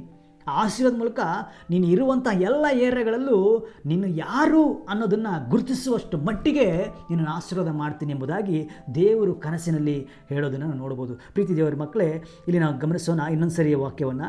ನಿನ್ನ ಸಂತತಿ ಭೂಮಿಯ ಧೂಳಿನಂತೆ ಅಸಂಖ್ಯವಾಗುವುದು. ನೀನು ಪೂರ್ವ ಪಶ್ಚಿಮ ದಕ್ಷಿಣ ದಿಕ್ಕುಗಳಿಗೆ ಹರಡಿಕೊಳ್ಳುವಿ. ನಿನ್ನ ಮೂಲಕವೂ ನಿನ್ನ ಸಂತತಿ ಮೂಲಕ ಭೂಮಿ ಎಲ್ಲ ಕೂಡ ಆಶೀರ್ವಾದ ಉಂಟಾಗುತ್ತೆ. ಪ್ರೀತಿಯ ದೇವರ ಮಕ್ಕಳು, ನೀವು ಚೆನ್ನಾಗಿ ಗಮನಿಸಬೇಕು. ಇವತ್ತು ಯಾರಾದರೂ ಕೂಡ ಒಂದು ವೇಳೆ ಬಿಸ್ನೆಸ್ ಮಾಡ್ತಾ ಇರೋರಾಗಿರ್ಬೋದು, ಒಂದು ವೇಳೆ ಕೆಲಸ ಮಾಡ್ತಾ ಇರೋರಾಗಿರ್ಬೋದು, ಒಂದು ವೇಳೆ ಯಾವುದಾದ್ರು ನೀವು ಅಪಾಯಿಂಟಲ್ಲಿರ್ಬೋದು, ಇನ್ನೂ ಕೂಡ ನಾನು ಅದರಿಂದ ಯಾವುದೇ ಒಂದು ಅಭಿವೃದ್ಧಿ ಕಾಣಲಿಕ್ಕೆ ಆಗ್ತಾ ಇಲ್ಲ ಅಂತ ಹೇಳಿದ್ರೆ ನೀವು ಯಾವುದನ್ನು ನಂಬ್ತಾ ಇದ್ದೀರಾ? ನಿಮ್ಮ ಅಪಾಯಿಂಟನ್ನೇ ನಂಬ್ತಾ ಇದ್ದೀರೋ, ಅಥವಾ ನೀವು ದುಡಿಯುವಂಥ ದುಡಿಮೆಯನ್ನು ನಂಬ್ತಾ ಇದ್ದೀರೋ, ಅಥವಾ ನೀವು ಮಾಡ್ತಿರೋ ಒಂದು ಬಿಸ್ನೆಸ್ಸನ್ನು ನಂಬ್ತಾ ಇದ್ದೀರೋ, ಅಥವಾ ನಾನು ಹೇಳೋದೇನೆಂದರೆ ನಿಮ್ಮ ಜೊತೆಯಲ್ಲಿರುವಂಥ ದೇವರನ್ನು ನೀವು ನಂಬ್ತಾ ಇದ್ದೀರೋ. ನಿಮ್ಮ ಜೊತೆಯಲ್ಲಿರುವ ದೇವರಿಗೆ ಮೊದಲ ಸ್ಥಾನವನ್ನು ಕೊಟ್ಟು ನಿಮ್ಮ ಮಾಡ್ತಿರುವಂಥ ಜಾಬಿಗೆ ನೀವು ಗೌರವದಿಂದ ಮಾಡಿ ಅದನ್ನು. ಹಲ್ಲೆಲೂಯಾ. ನೀವು ಕಾನ್ಫಿಡೆನ್ಸ್ ಆಗಿ ನೀವು ಯಾವ ಕೆಲಸನ ಮಾಡ್ತಾಯಿದ್ರೋ ಅದನ್ನು ಪ್ರಾಮಾಣಿಕವಾಗಿ ನೀವು ಕೆಲಸಗಳನ್ನು ಮಾಡಿ. ಆದರೆ ನಿಮ್ಮನ್ನು ಆಶೀರ್ವದಿಸೋ ದೇವರು ಯಾರಂತ ತಿಳ್ಕೋಬೇಕು. ಹಲ್ಲೆಲೂಯಾ. ನಮ್ಮ ಉದ್ಧಾರವು ಪೂರ್ವದಿಂದಾಗಲಿ ಪಡುವದಿಂದಾಗಲಿ ಬರೋದಿಲ್ಲ, ಅದು ಕರ್ತನಾದ ಯೆಹೋವನಿಂದ ಎಂಬುದಾಗಿ ಕೀರ್ತನೆಗಾರ ಹೇಳ್ತಾನೆ. ಹಲ್ಲೆಲೂಯಾ. ಅಲ್ಲಿ ದಾವೀದ ಕೂಡ ಹೇಳ್ತಾನೆ, ನಮ್ಮ ಪೂರ್ವಿಕರು ನಿನ್ನನ್ನು ನಂಬಿ ಉದ್ಧಾರ ಆದರೂ ಹೊರತು ಅವರ ಕೆಲಸ ನಂಬಿ ಅವರು ಉದ್ಧಾರ ಆಗಲಿಲ್ಲ. ಹಾಗಂತೇಳಿ ನಾನು ಕೆಲಸ ಮಾಡಬೇಡಿ ಅಂತ ಹೇಳ್ತಾ ಇಲ್ಲ. ಆದರೆ ನಿಮ್ಮ ನಂಬಿಕೆ ನಮ್ಮ ಕರ್ತನಾದ ಯೇಸು ಕ್ರಿಸ್ತನ ಮೇಲೆ ಬೇಕು. ಆತನು ನಿಜವಾಗ್ಲೂ ನೀವು ಮಾಡುವಂಥ ಕೆಲಸವನ್ನು ಆಶೀರ್ವಾದ ಮಾಡಿದಾನೆ ಆತನು. ಹಲ್ಲೆಲೂಯಾ. ನಿಮ್ಮ ಮಹಿಮೆಯನ್ನು ನೀವು ಆತನಿಗೆ ಸಲ್ಲಿಸಿ. ಹಲ್ಲೆಲೂಯಾ. ಆತನ ಮೇಲೆ ನಿರೀಕ್ಷೆ ಇಡಿ, ಆತನ ಮೇಲೆ ಭರವಸೆ ಇಡಿ. ಯಾಕಂದರೆ ದೇವರ ವಾಕ್ಯ ಹೇಳ್ತದೆ, ಆತನ ನಂಬಿ ನಾವು ನಾಚಿಕೆ ಪಡೋದಿಲ್ಲ. ಹಲ್ಲೆಲೂಯಾ. ಆತನನ್ನೇ ದೃಷ್ಟಿಸಿದವರು ಪ್ರಕಾಶವನ್ನು ಹೊಂದಿದರು, ಅವರ ಮುಖ ಲಜ್ಜೆಯಿಂದ ಕೆಡುವುದೇ ಇಲ್ಲ ಎಂಬುದಾಗಿ ದೇವರ ವಾಕ್ಯ ಹೇಳ್ತದೆ. ಹಲ್ಲೆಲೂಯಾ. ಆತನನ್ನು ನಂಬುದವರು ಯಾರು ಕೂಡ ಅವಮಾನ ಪಟ್ಟು ಹೋಗಿಲ್ಲ. ಪ್ರೀತಿಯ ದೇವರ ಮಕ್ಕಳೇ, ಹಲ್ಲೆಲೂಯಾ. ನಾವು ಇಷ್ಟರಲ್ಲಿ ನೋಡ್ಕೊಂಡು ಬರ್ತಾ ಇದ್ದೇವೆ. ನಾನು ಎಳೆಯಾಗಿ ನಿಮಗೆ ಅಬ್ರಹಾಮನನ್ನು ಬಿಡಿಸಿ ಹೇಳುವಂಥ ಕಾರ್ಯವನ್ನು, ಆ ಯಾಕೋಬನನ್ನು ಹೇಗೆ ದೇವರು ಸಂಧಿಸಿ ಏನು ವಾಗ್ದಾನ ಕೊಡ್ತಾ ಇದ್ದಾನೆ, ಆ ವಾಗ್ದಾನವನ್ನು ಇಲ್ಲಿ ನಾನು ನಿಮಗೆ ಹೇಳುವುದು ಕಾರ್ಯವನ್ನು ಮಾಡ್ತಾ ಇದ್ದೇನೆ. ಹಲ್ಲೆಲೂಯಾ. ಪ್ರೀತಿಯ ದೇವರ ಮಕ್ಕಳೇ, ಇಲ್ಲಿ ಏನು 28ನೇ ವಚನದಲ್ಲಿ ಯಾಕೋಬನನ್ನು ದೇವರು ಸಂಧಿಸಿ ಆತನೊಟ್ಟಿಗೆ ಮಾತನಾಡಿ, ನೀನು ಭರವಸೆಯಿಂದಿರು, ನೀನು ನಿರೀಕ್ಷೆಯಿಂದಿರು, ನಾನು ನಿನ್ನ ಜೊತೆ ಇದ್ದೀನಿ, ನಿನ್ನ ಕೈ ಬಿಡೋದಿಲ್ಲ, ನೀನು ಆಶೀರ್ವಾದ ಮಾಡಿ ನೀನು ಇರುವಂಥ ಪ್ರಾಂತ್ಯದಲ್ಲಿ ನೀನು ಎಲ್ಲಿ ಹೋಗ್ತೀಯೋ ಅಲ್ಲೆಲ್ಲ ನಾನು ನಿನ್ನ ಜೊತೆ ಇದ್ದು ನೀನು ಹೆಚ್ಚಿನ ರೀತಿಯಲ್ಲಿ ಅಭಿವೃದ್ಧಿಪಡಿಸಿ ಅನೇಕರ ಮಧ್ಯದಲ್ಲಿ ಮಾದಿರುಳ್ಳ ಜೀವಿತವನ್ನು ನೋಡಿ, ಏನಪ್ಪ ಇವನು ಇಷ್ಟರ ಮಟ್ಟಿಗೆ ಆಶೀರ್ವಾದ ಆಗ್ಬಿಟ್ನ ಯೇಸುವನ್ನು ನಂಬಿ. ಏನಪ್ಪ ಒಂದು ಟೈಮಲ್ಲಿ ಇವನಿಗೆ ತಿನ್ನೋಕ್ಕೂ ಕೂಡ ಅನ್ನ ಇರಲಿಲ್ಲ. ಒಂದು ಟೈಮಲ್ಲಿ ಇವನ ಪರಿಸ್ಥಿತಿ ನೋಡಿದ್ರೆ ಒಂದು ಹೇಳಿಕೊಳ್ಳುವಂಥ ಪರಿಸ್ಥಿತಿಯಲ್ಲ, ತುಂಬ ಸಾಲದಲ್ಲಿದ್ದ, ತುಂಬ ಒಂದು ಇಕ್ಕಟ್ಟಲ್ಲಿದ್ದ. ಆದರೆ ಕರ್ತನಾದ ಯೇಸು ಕರ್ತನ ನಂಬಿ ಇವನ ಜೀವಿತ ಎಷ್ಟು ಇಂಪ್ರೂವ್ ಆಯಿತು ಎಂಬುದಾಗಿ ಅನೇಕ ಅನ್ಯ ಜನಗಳು ನಿಮ್ಮ ಮುಂದೆ ಸಾಕ್ಷಿ ಹೇಳುವಂಥ ಸಮಯ. ಪ್ರೀತಿಯ ದೇವರ ಮಕ್ಕಳೇ, ವಾಕ್ಯವನ್ನು ನಂಬಿ ನಮ್ಮ ಕರ್ತನಾದ ಯೇಸು ಕರ್ತನ ಮೇಲೆ ನಿರೀಕ್ಷೆ ಇಡಿ. ನಿಮ್ಮ ಜೀವಿತ ಇದ್ದ ಹಾಗೆ ಇರೋದಿಲ್ಲ, ಅದು ಉತ್ತಮವಾಗಿರ್ತದೆ ಎಂಬುದಾಗಿ ಇಲ್ಲಿ ವಾಕ್ಯ ಹೇಳ್ತದೆ. ಹಲ್ಲೆಲೂಯಾ. ಓಕೆ, ನಾವು ಮುಂದೆ ಹೋಗೋಣ. ಇಲ್ಲಿ 28ನೇ ಅಧ್ಯಾಯದಲ್ಲಿ ಸಂಧಿಸಿದ್ರು, ದೇವರು ಆಶೀರ್ವಾದ ಮಾಡಿದ್ರು, ಅಂದರೆ ಭರವಸೆ ನೀಡಿದ್ರು. ನಿನ್ನ ಕೈ ಬಿಡೋದಿಲ್ಲಪ್ಪ, ನಾನು ಭಯಪಡಬೇಡ, ನಾನು ನಿನ್ನ ಜೊತೆ ಇದ್ದೀನಿ. ಎಂಥ ಪರಿಸ್ಥಿತಿ ಹಾದೋಗ್ತಾ ಇದೆಯೋ ಅದು ನಿನ್ನ ಪರಿಸ್ಥಿತಿ ನೋಡಬೇಡ, ನಾನು ನಿನ್ನ ಜೊತೆ ಇದ್ದೀನಿ ಎಂಬುದಾಗಿ ಯಾಕೋಬನಿಗೆ ಮಾತಾಡೋದನ್ನು ನೋಡ್ತೇವೆ. ಓಕೆ, ನಾವು ಮುಂದೆ ಹೋಗೋಣ. ಆದಿಕಾಂಡ 28ರಲ್ಲಿ 30ರಲ್ಲಿ 28ರಲ್ಲಿ 12 ನಾವು ನೋಡಿದ್ದೇವೆ. ಇಲ್ಲಿ ಆದಿಕಾಂಡ 30ರಲ್ಲಿ 43ನೇ ವಚನ ನೋಡ್ಕೋಣ. ಆದಿಕಾಂಡ 30ರಲ್ಲಿ ಹಂಗಂದರೆ ನಾವು ನೋಡ್ಬೋದು, ಯಾಕೋಬನ್ನ ಸಂಧಿಸಿದ್ರು, ಆಶೀರ್ವಾದ ಮಾಡಿದ್ರು, ದರ್ಶನ ಕೊಟ್ಟರು, ನಾನು ಇಷ್ಟರ ಮಟ್ಟಿಗೆ ಆಶೀರ್ವಾದ ಮಾಡ್ತೀನಿ ಅಂತ. ಇಲ್ಲಿ ಈ ಆಶೀರ್ವಾದ ಮಾಡಿದ್ರಲ್ಲ, ಒಂದು ವೇಳೆ ಆಶೀರ್ವಾದ ಮಾಡಿ ಇವನನ್ನು ಕೈ ಬಿಟ್ಬಿಟ್ರ ದೇವರು, ಅಥವಾ ಇವನನ್ನು ಉದ್ಧಾರ ಮಾಡಿದ್ರ ಅನ್ನೋದನ್ನು ನಾವು ಇಲ್ಲಿ ತಿಳ್ಕೊಡೋಣ. ಹಲ್ಲೆಲೂಯಾ. ಯಾಕೆಂದರೆ ದಾವೀದ ಹೇಳ್ತಾನೆ, ನಮ್ಮ ಪೂರ್ವಿಕರನ್ನ ನಂಬಿ ಉದ್ಧಾರ ಆದರೂ ಹೊರತು ಅವರು ಆಶಾಭಂಗ ಪಡಲಿಲ್ಲ ಎಂಬುದಾಗಿ. ಹಲ್ಲೆಲೂಯಾ. ಅಲ್ಲಿ ಅದೇ ಮಾದರಿಯಾಗಿ ನಾವು ನೋಡ್ಕೊಳ್ಳೋಣ. ಆದಿಕಾಂಡ 30ರಲ್ಲಿ 43ನೇ ವಚನ ನೋಡೋಣ. ಯಾಕೋಬನು ನೋಡಿ ನಾನು ಆದಿಕಾಂಡ 30ನೇ ಅಧ್ಯಾಯ 43ನೇ ವಚನ, ಅಲ್ಲಿ 28ನೇ ಅಧ್ಯಾಯದಲ್ಲಿ ನೀವು ನೋಡ್ಬೋದು, ದೇವರು ಸಂಧಿಸಿ ಅವನನ್ನು ಕನಸಿನಲ್ಲಿ ಮಾತಾಡಿ ನಿನ್ನನ್ನು ಆಶೀರ್ವಾದ ಮಾಡಿದ್ದೀನಪ್ಪ ಅಂತ ಹೇಳಿದ್ದಾರೆ. ಹಲ್ಲೆಲೂಯಾ. ಹೇಳಿದಾರ ಅಥವಾ ಅದನ್ನು ಮಾಡಿದ್ರೆ ಎಂಬುದಾಗಿ ನಾವು ತಿಳ್ಕೊಬೇಕು. ಹಲ್ಲೆಲೂಯಾ ಅಲ್ವಾ. ನೋಡಿ 43ನೇ ವಚನ ನಾವು ಧ್ಯಾನ ಮಾಡೋಣ. 30ನೇ ಅಧ್ಯಾಯ 43ನೇ ವಚನ. ಯಾಕೋಬನು ಬಹಳ ಸಂಪತ್ತುಳ್ಳವನಾದನು. ಹಲ್ಲೆಲೂಯ, ಸ್ತೋತ್ರ. ನೋಡಿ, ವಾಕ್ಯ ಹೇಳ್ತದೆ, ಯಾಕೋಬನು ಬಹಳ ಸಂಪತ್ತುಳ್ಳವನಾದನು, ಅವನಿಗೆ ದೊಡ್ಡ ದೊಡ್ಡ ಹಿಂಡುಗಳು. ನೋಡಿ, 2 ಸಾರಿ ಹೇಳ್ತದೆ, ದೊಡ್ಡ ದೊಡ್ಡ ಹಿಂಡುಗಳು, ದಾಸ ದಾಸಿಯರು, ಒಂಟೆ ಕತ್ತೆಗಳು ಹೇರಳವಾಗಿದ್ದವು ಅಂತ ಹೇಳ್ತದೆ. ಹಲ್ಲೆಲೂಯ. ನೀವು ಚೆನ್ನಾಗಿ ಇನ್ನೊಂದು ಸಾರಿ ಆ ಪುಸ್ತಕಗಳನ್ನೆಲ್ಲ ನಿಧಾನಕ್ಕೆ ಕೂತ್ಕೊಂಡು ಎಲ್ಲೆಲ್ಲಿ ಯಾವ ವಚನದಲ್ಲಿ ನಿಮ್ಮ ಆಶೀರ್ವಾದ ಅಡಗಿದೆಯೋ ಅದನ್ನು ನಿಮ್ಮದಾಗಿಸ್ಕೊಳ್ಳಿ. ಹಲ್ಲೆಲೂಯ. ಇಲ್ಲಿ ನೋಡಿ, ವಾಕ್ಯ ಹೇಳ್ತದೆ, ಯಾಕೋಬನು ಬಹಳ ಸಂಪತ್ತುಳ್ಳವನಾದ, ಅವನಿಗೆ ದೊಡ್ಡ ದೊಡ್ಡ ಹಿಂಡುಗಳು, ದಾಸ ದಾಸಿಯರು, ಒಂಟೆ ಕತ್ತಲು ಹೇರಳವಾಗಿರು ಅಂತ ದೇವರು ವಾಕ್ಯ ಹೇಳ್ತದೆ. ಹಲ್ಲೆಲೂಯ. ಯಾಕೋಬನು ಬಹಳ ಸಂಪತ್ತುಳ್ಳವನಾದನಂತೆ. 28ನೇ ವಚನದಲ್ಲಿ ಸಂಧಿಸಿದಂಥ ದೇವರು 30ನೇ ವಚನದಲ್ಲಿ 43ನೇ ವಚನಕ್ಕೆ ಬರೋವಷ್ಟರಲ್ಲಿಗೆ ಅವನು ಬಹಳ ಸಂಪತ್ತುಳ್ಳವನಾಗಿರೋದನ್ನು ನೋಡ್ಬೋದು. ಹಲ್ಲೆಲೂಯ. ಅಂದರೆ ಇದೊಂದು ಮ್ಯಾಜಿಕ್ ಅಲ್ಲ ಪ್ರೀತಿಯ ದೇವರ ಮಕ್ಕಳೇ. ಅವನು ಸವಾಲಿನ ಮಧ್ಯದಲ್ಲಿ, ಯಾಕೋಬನು ಬಹಳ ಸವಾಲನ್ನು ಅಲ್ಲಿ ನಾವು ನೋಡ್ಬೋದು. ಲಾಬನನ ಮನೆಗೆ ಹೋಗಿ ಬಹಳ ಸವಾಲನ್ನು ಎದುರಿಸ್ತಾನವನು. ಆದರೆ ಅವನ ನಿರೀಕ್ಷೆ ಮಾತ್ರ ಕರ್ತನಾದ ಯೇಸು ಕ್ರಿಸ್ತನ ಮೇಲಿತ್ತು. ಹಲ್ಲೆಲೂಯ. ಇವತ್ತು ನೀವು ಕೂಡ ಯಾವುದೇ ಸ್ಥಿತಿಲಿ ಇವತ್ತಿರ್ಬೋದು, ವಾಕ್ಯವನ್ನು ನಂಬ್ರಿ, ಆತನನ್ನು ನಂಬ್ರಿ, ಆತನ ಮೇಲೆ ಭರವಸೆ ಇಡ್ರಿ. ಉದ್ಧಾರ ಎಲ್ಲೂ ಇಲ್ಲ, ಆತನಲ್ಲೇ ಇದೆ. ಹಲ್ಲೆಲೂಯ. ವಾಕ್ಯ ಹೇಳ್ತದೆ, ಯಾಕೋಬನು ಬಹಳ ಸಂಪತ್ತುಳ್ಳವನಾದವನಿಗೆ ದೊಡ್ಡ ದೊಡ್ಡ ಹಿಂಡುಗಳು, ದಾಸ ದಾಸಿಯರು, ಒಂಟೆ ಕತ್ತಗಳು ಹೇರಳವಾಗಿದ್ದು ಅಂತ ಹೇಳ್ತದೆ. ಹಾಗಿದ್ರೆ ಇವತ್ತು ನಾವು ಎಂಥ ಪರಿಸ್ಥಿತಿಯಲ್ಲಿ ಹಾದು ಹೋಗ್ತಾ ಇದ್ದೀವಿ, ಎಷ್ಟು ವರ್ಷದಿಂದ ನಾವು ದೇವರನ್ನು ನಂಬಿದ್ದೀವಿ, ಯಾವ ಒಂದು ಸ್ಥಿತಿಯಲ್ಲಿದ್ದೀವಿ, ಇನ್ನೂ ಒಂದು ಮೇಲ ಸ್ಥಿತಿಗೆ, ಹಲ್ಲೆಲೂಯ, ಇನ್ನೂ ಕೂಡ ಅಭಿವೃದ್ಧಿ ಕಡೆಗೆ ಯಾಕೆ ನಮ್ಮ ನಿರೀಕ್ಷೆ ಹೋಗ್ತಾ ಇಲ್ಲ, ಯಾಕೆ ನಾವು ಆಶೀರ್ವಾದನ ಹೊಂದ್ಕೊಳ್ಳೋಕ್ಕಾಗ್ತಿಲ್ಲ ಅಂದರೆ, ಈ ಆದಿಕಾಂಡದಲ್ಲಿ ಇರುವಂಥ ಜೀವದ ಬುಗ್ಗೆ ಅಂದರೆ ಆಶೀರ್ವಾದದ ಬುಗ್ಗೆಯನ್ನು ನಾವು ಏನು ಮಾಡೋಕ್ಕಾಗ್ತಿಲ್ಲ ಅಂದರೆ ಅದನ್ನು ನಾವು ಕುಡಿಲಿಕ್ಕಾಗ್ತಾ ಇಲ್ಲ. ಹಲ್ಲೆಲೂಯ. ಇಲ್ಲಿ ಆಶೀರ್ವಾದ ಬುಗ್ಗೆ ಇದೆ. ಅಬ್ರಹಾಮನ ಆಶೀರ್ವಾದ, ಇಸಾಕನ ಆಶೀರ್ವಾದ, ಯಾಕೋಬನ ಆಶೀರ್ವಾದ ನೋಡಬೇಕಾದ್ರೆ ಇದೆಲ್ಲ ನಿಮ್ಮದೇ. ಆದರೆ ಇಲ್ಲಿ ವಾಕ್ಯ ಯಾವುದೆಲ್ಲ ವಾಗ್ದಾನಗಳಿದೆಯೋ ಅದೆಲ್ಲ ನಮ್ಮದೇ. ಆದರೆ ನಾವು ನಂಬಬೇಕು, ಅದನ್ನು ಹೊಂದ್ಕೊಳ್ಬೇಕು. ಹಲ್ಲೆಲೂಯ. ನಾವು ಡಿಸೈಡ್ ಮಾಡಬೇಕು, ನನ್ನ ಜೀವಿತ ಇದ್ದ ಹಾಗೆ ಇರೋದಿಲ್ಲ, ನಾನು ಹೆಚ್ಚು ಅಭಿವೃದ್ಧಿ ಆಗ್ತೇನೆ, ನಾನು ಅನೇಕರಿಗೆ ಸಾಲ ಕೊಡ್ತೇನೆ ಹೊರತು ನಾನು ಸಾಲ ತೆಗೆದುಕೊಳ್ಳೋದಿಲ್ಲ, ನಾನು ಇದ್ದ ಹಾಗೆ ಇರಲ್ಲ ಎಂಬುದಾಗಿ ನಾವು ನಂಬಬೇಕು. ಪ್ರೀತಿ, ನಾವು ಕೆಳಗಣನಾಗಿರೋದಿಲ್ಲ, ನನ್ನ ಮೇರಣನಾಗಿರ್ತೇನೆ ಎಂಬುದಾಗಿ ದೇವರ ವಾಕ್ಯನ ಪ್ರತಿ ದಿವಸ ನಾವು ಧ್ಯಾನ ಮಾಡಬೇಕಾದ್ರೆ, ಆ ಅರಿಕೆ ಮಾಡಬೇಕಾದ್ರೆ ಆ ವಾಕ್ಯಗಳು ನಮ್ಮ ಜೀವಿತದಲ್ಲಿ ಕಾರ್ಯ ಮಾಡ್ತದೆ. ಪ್ರೀತಿ ದೇವರ ಮಕ್ಕಳೇ, ಓಕೆ, ನಾವು ಮುಂದೆ ಹೋಗೋಣ. 32ನೇ ಅಧ್ಯಾಯದಲ್ಲಿ 30ನೇ ವಚನದಲ್ಲಿ 43ನೇ ವಾಕ್ಯ ನೋಡಿದ್ದೇವೆ. ಈಗ 32ನೇ ಅಧ್ಯಾಯದಲ್ಲಿ 13-14 ಒಂದು ಸರಿ ನೋಡ್ಕೊಳ್ಳೋಣ. 32ನೇ ಅಧ್ಯಾಯ 13-14 ಅಂದರೆ ಯಾಕೋಬನ್ನ ಕರೆದ ದೇವರು ಆಶೀರ್ವಾದ ಮಾಡಿದ್ರೋ ಇಲ್ವೋ, ಅದನ್ನು ಯಾಕೋಬ ಅನುಭವಿಸಿದನೋ ಇಲ್ವೋ, ಆತನ ಉದ್ಧಾರ ಆದನೋ ಇಲ್ವೋ, ಆತನ ವಿಮುಕ್ತನಾದನೋ ಇಲ್ವೋ ಅನ್ನೋದನ್ನು ದಾವಿದ ಏನು ಹೇಳ್ತಾನೋ ಅದನ್ನು ನಾವು ನೀವು ಇಲ್ಲಿ ನೋಡ್ಬೋದು. ಹಲ್ಲೆಲೂಯ. 32ನೇ ಅಧ್ಯಾಯ 13-14. ಅವನು ಆ ರಾತ್ರಿ ಅಲ್ಲೇ ಇಳುಕೊಂಡು 200 ಆಡು, 20 ಹೋತ, 200 ಕುರಿ, 20 ಟಗರು, ಮರಿಯೊಡನೆ ಹಾಲು ಕರೆಯುವ 30 ಒಂಟೆ, 40 ಆಕಳು, 10 ಹೋರಿ, 20 ಹೆಣ್ಣು ಕತ್ತೆ, 10 ಕತ್ತೆ ಮರೆ, ಇವುಗಳನ್ನು ತನ್ನ ಅಣ್ಣನಾದ ಎಸವನಿಗೆ ಕಾಣಿಕೆಯಾಗಿ ತೆಗೆದುಕೊಂಡನು. ಹಲ್ಲೆಲೂಯ. ಪ್ರೀತಿಯ ದೇವರ ಮಕ್ಕಳು ಚೆನ್ನಾಗಿ ಗಮನಿಸ್ಬೋದು. ಇಲ್ಲಿ 32ನೇ ಆದಿಕಾಂಡ ಪುಸ್ತಕ 32ನೇ ಅಧ್ಯಾಯ 13-14 ನಾನು ಓದ್ತಾ ಇದ್ದೇನೆ. ಅವನು ಆ ರಾತ್ರಿ ಅಲ್ಲೇ ಇಳುಕೊಂಡು 200 ಆಡು, 20 ಹೋತ, 200 ಕುರಿ, 20 ಟಗರು, ಮರಿಯೊಡನೆ ಹಾಲು ಕರೆಯುವ 30 ಒಂಟೆ, 40 ಆಕಳು, 10 ಹೋರಿ, 20 ಹೆಣ್ಣು ಕತ್ತೆ, 10 ಕತ್ತೆ ಮರಿ, ಇವುಗಳನ್ನು ತನ್ನ ಅಣ್ಣನಾದ ಯೇಸವನಿಗೆ ಕಾಣಿಕೆಯಾಗಿ ಕೊಟ್ಟ. ಹಲ್ಲೆಲೂಯ. ಅಲ್ಲಿ ನಾನು ನೋಡ್ತೇವೆ 30-43 ಸಂಪತ್ತು ಉಳ್ಳವನಾದಂಥ ಸತ್ಯವೇದ ನಮಗೆ ಪ್ರೂವ್ ಮಾಡ್ತದೆ. ಹಲ್ಲೆಲೂಯ. ಇಲ್ಲಿ 32 ಅಲ್ಲಿ 13-14 ತನ್ನ ಅಣ್ಣನಿಗೆ ಈತನ ಕಾಣಿಕೆಯಾಗಿ ಕೊಡ್ತಾ ಇದ್ದಾನೆ. ಏನು ಮಾಡ್ತಾ ಇದ್ದಾನೆ? ಕಾಣಿಕೆಯಾಗಿ ಕೊಡ್ತಾ ಇದ್ದಾನೆ. ಇಲ್ಲಿ ನಾನು ಇವತ್ತಿನ ಒಂದು ಜನ್ರೇಷನಲ್ಲಿ ಅಂದರೆ ಇವತ್ತಿನ ಒಂದು ವ್ಯಾಪಾರದ ಒಂದು ದೃಷ್ಟಿಯಲ್ಲಿ ನಾವು ನೋಡೋದಾದರೆ ಇಷ್ಟು ಯಾವುದು 200 ಆಡು, 20 ಹೋತ, 200 ಕುರಿ, 20 ಟಗರು, ಮರಿಯೊಡನೆ ಹಾಲು ಕರೆಯುವ 30 ಒಂಟೆ. ಪ್ರೀತಿ ದೇವರ ಮಕ್ಕಳೇ, ಇವತ್ತು ನೀವು ಲೆಕ್ಕ ಹಾಕ್ಕೊಳ್ರಿ. ನೀವು ಬೇಕಾದರೆ ನೀವೆಲ್ಲ ಒಂದು ಕ್ಯಾಲ್ಕುಲೇಷನ್ ಮಾಡಿಕೊಡ್ರಿ. ನಾನು ಮಿನಿಮಮ್ 1.5 ಕೋಟಿ ಒಂದು ಟಾರ್ಗೆಟ್ ಮಾಡಿದ್ದೀನಿ ನಾನು. ಹಲ್ಲೆಲೂಯ. ಒಂದು ವೇಳೆ ಲೆಕ್ಕ ಮಿಸ್ ಆದರೆ ನೀವು ಯಾರಾದರೂ ಕಮೆಂಟ್ ಬಾಕ್ಸಲ್ಲಿ ನೀವು ಹಾಕ್ಬೋದು. ಹಲ್ಲೆಲೂಯ. ದೇವರು ಎಷ್ಟು ಮಟ್ಟಿಗೆ ಅವನು ಆಶೀರ್ವಾದ ಮಾಡಿದ್ರು ನೋಡ್ಬೋದು. ಹಲ್ಲೆಲೂಯ. ನೀವು ನೋಡಿರಿ, ಅವನ ರಾತ್ರಿ ಅಲ್ಲೇ ಹೇಳ್ಕೊಂಡು 200 ಆಡು. ಹಲ್ಲೆಲೂಯ.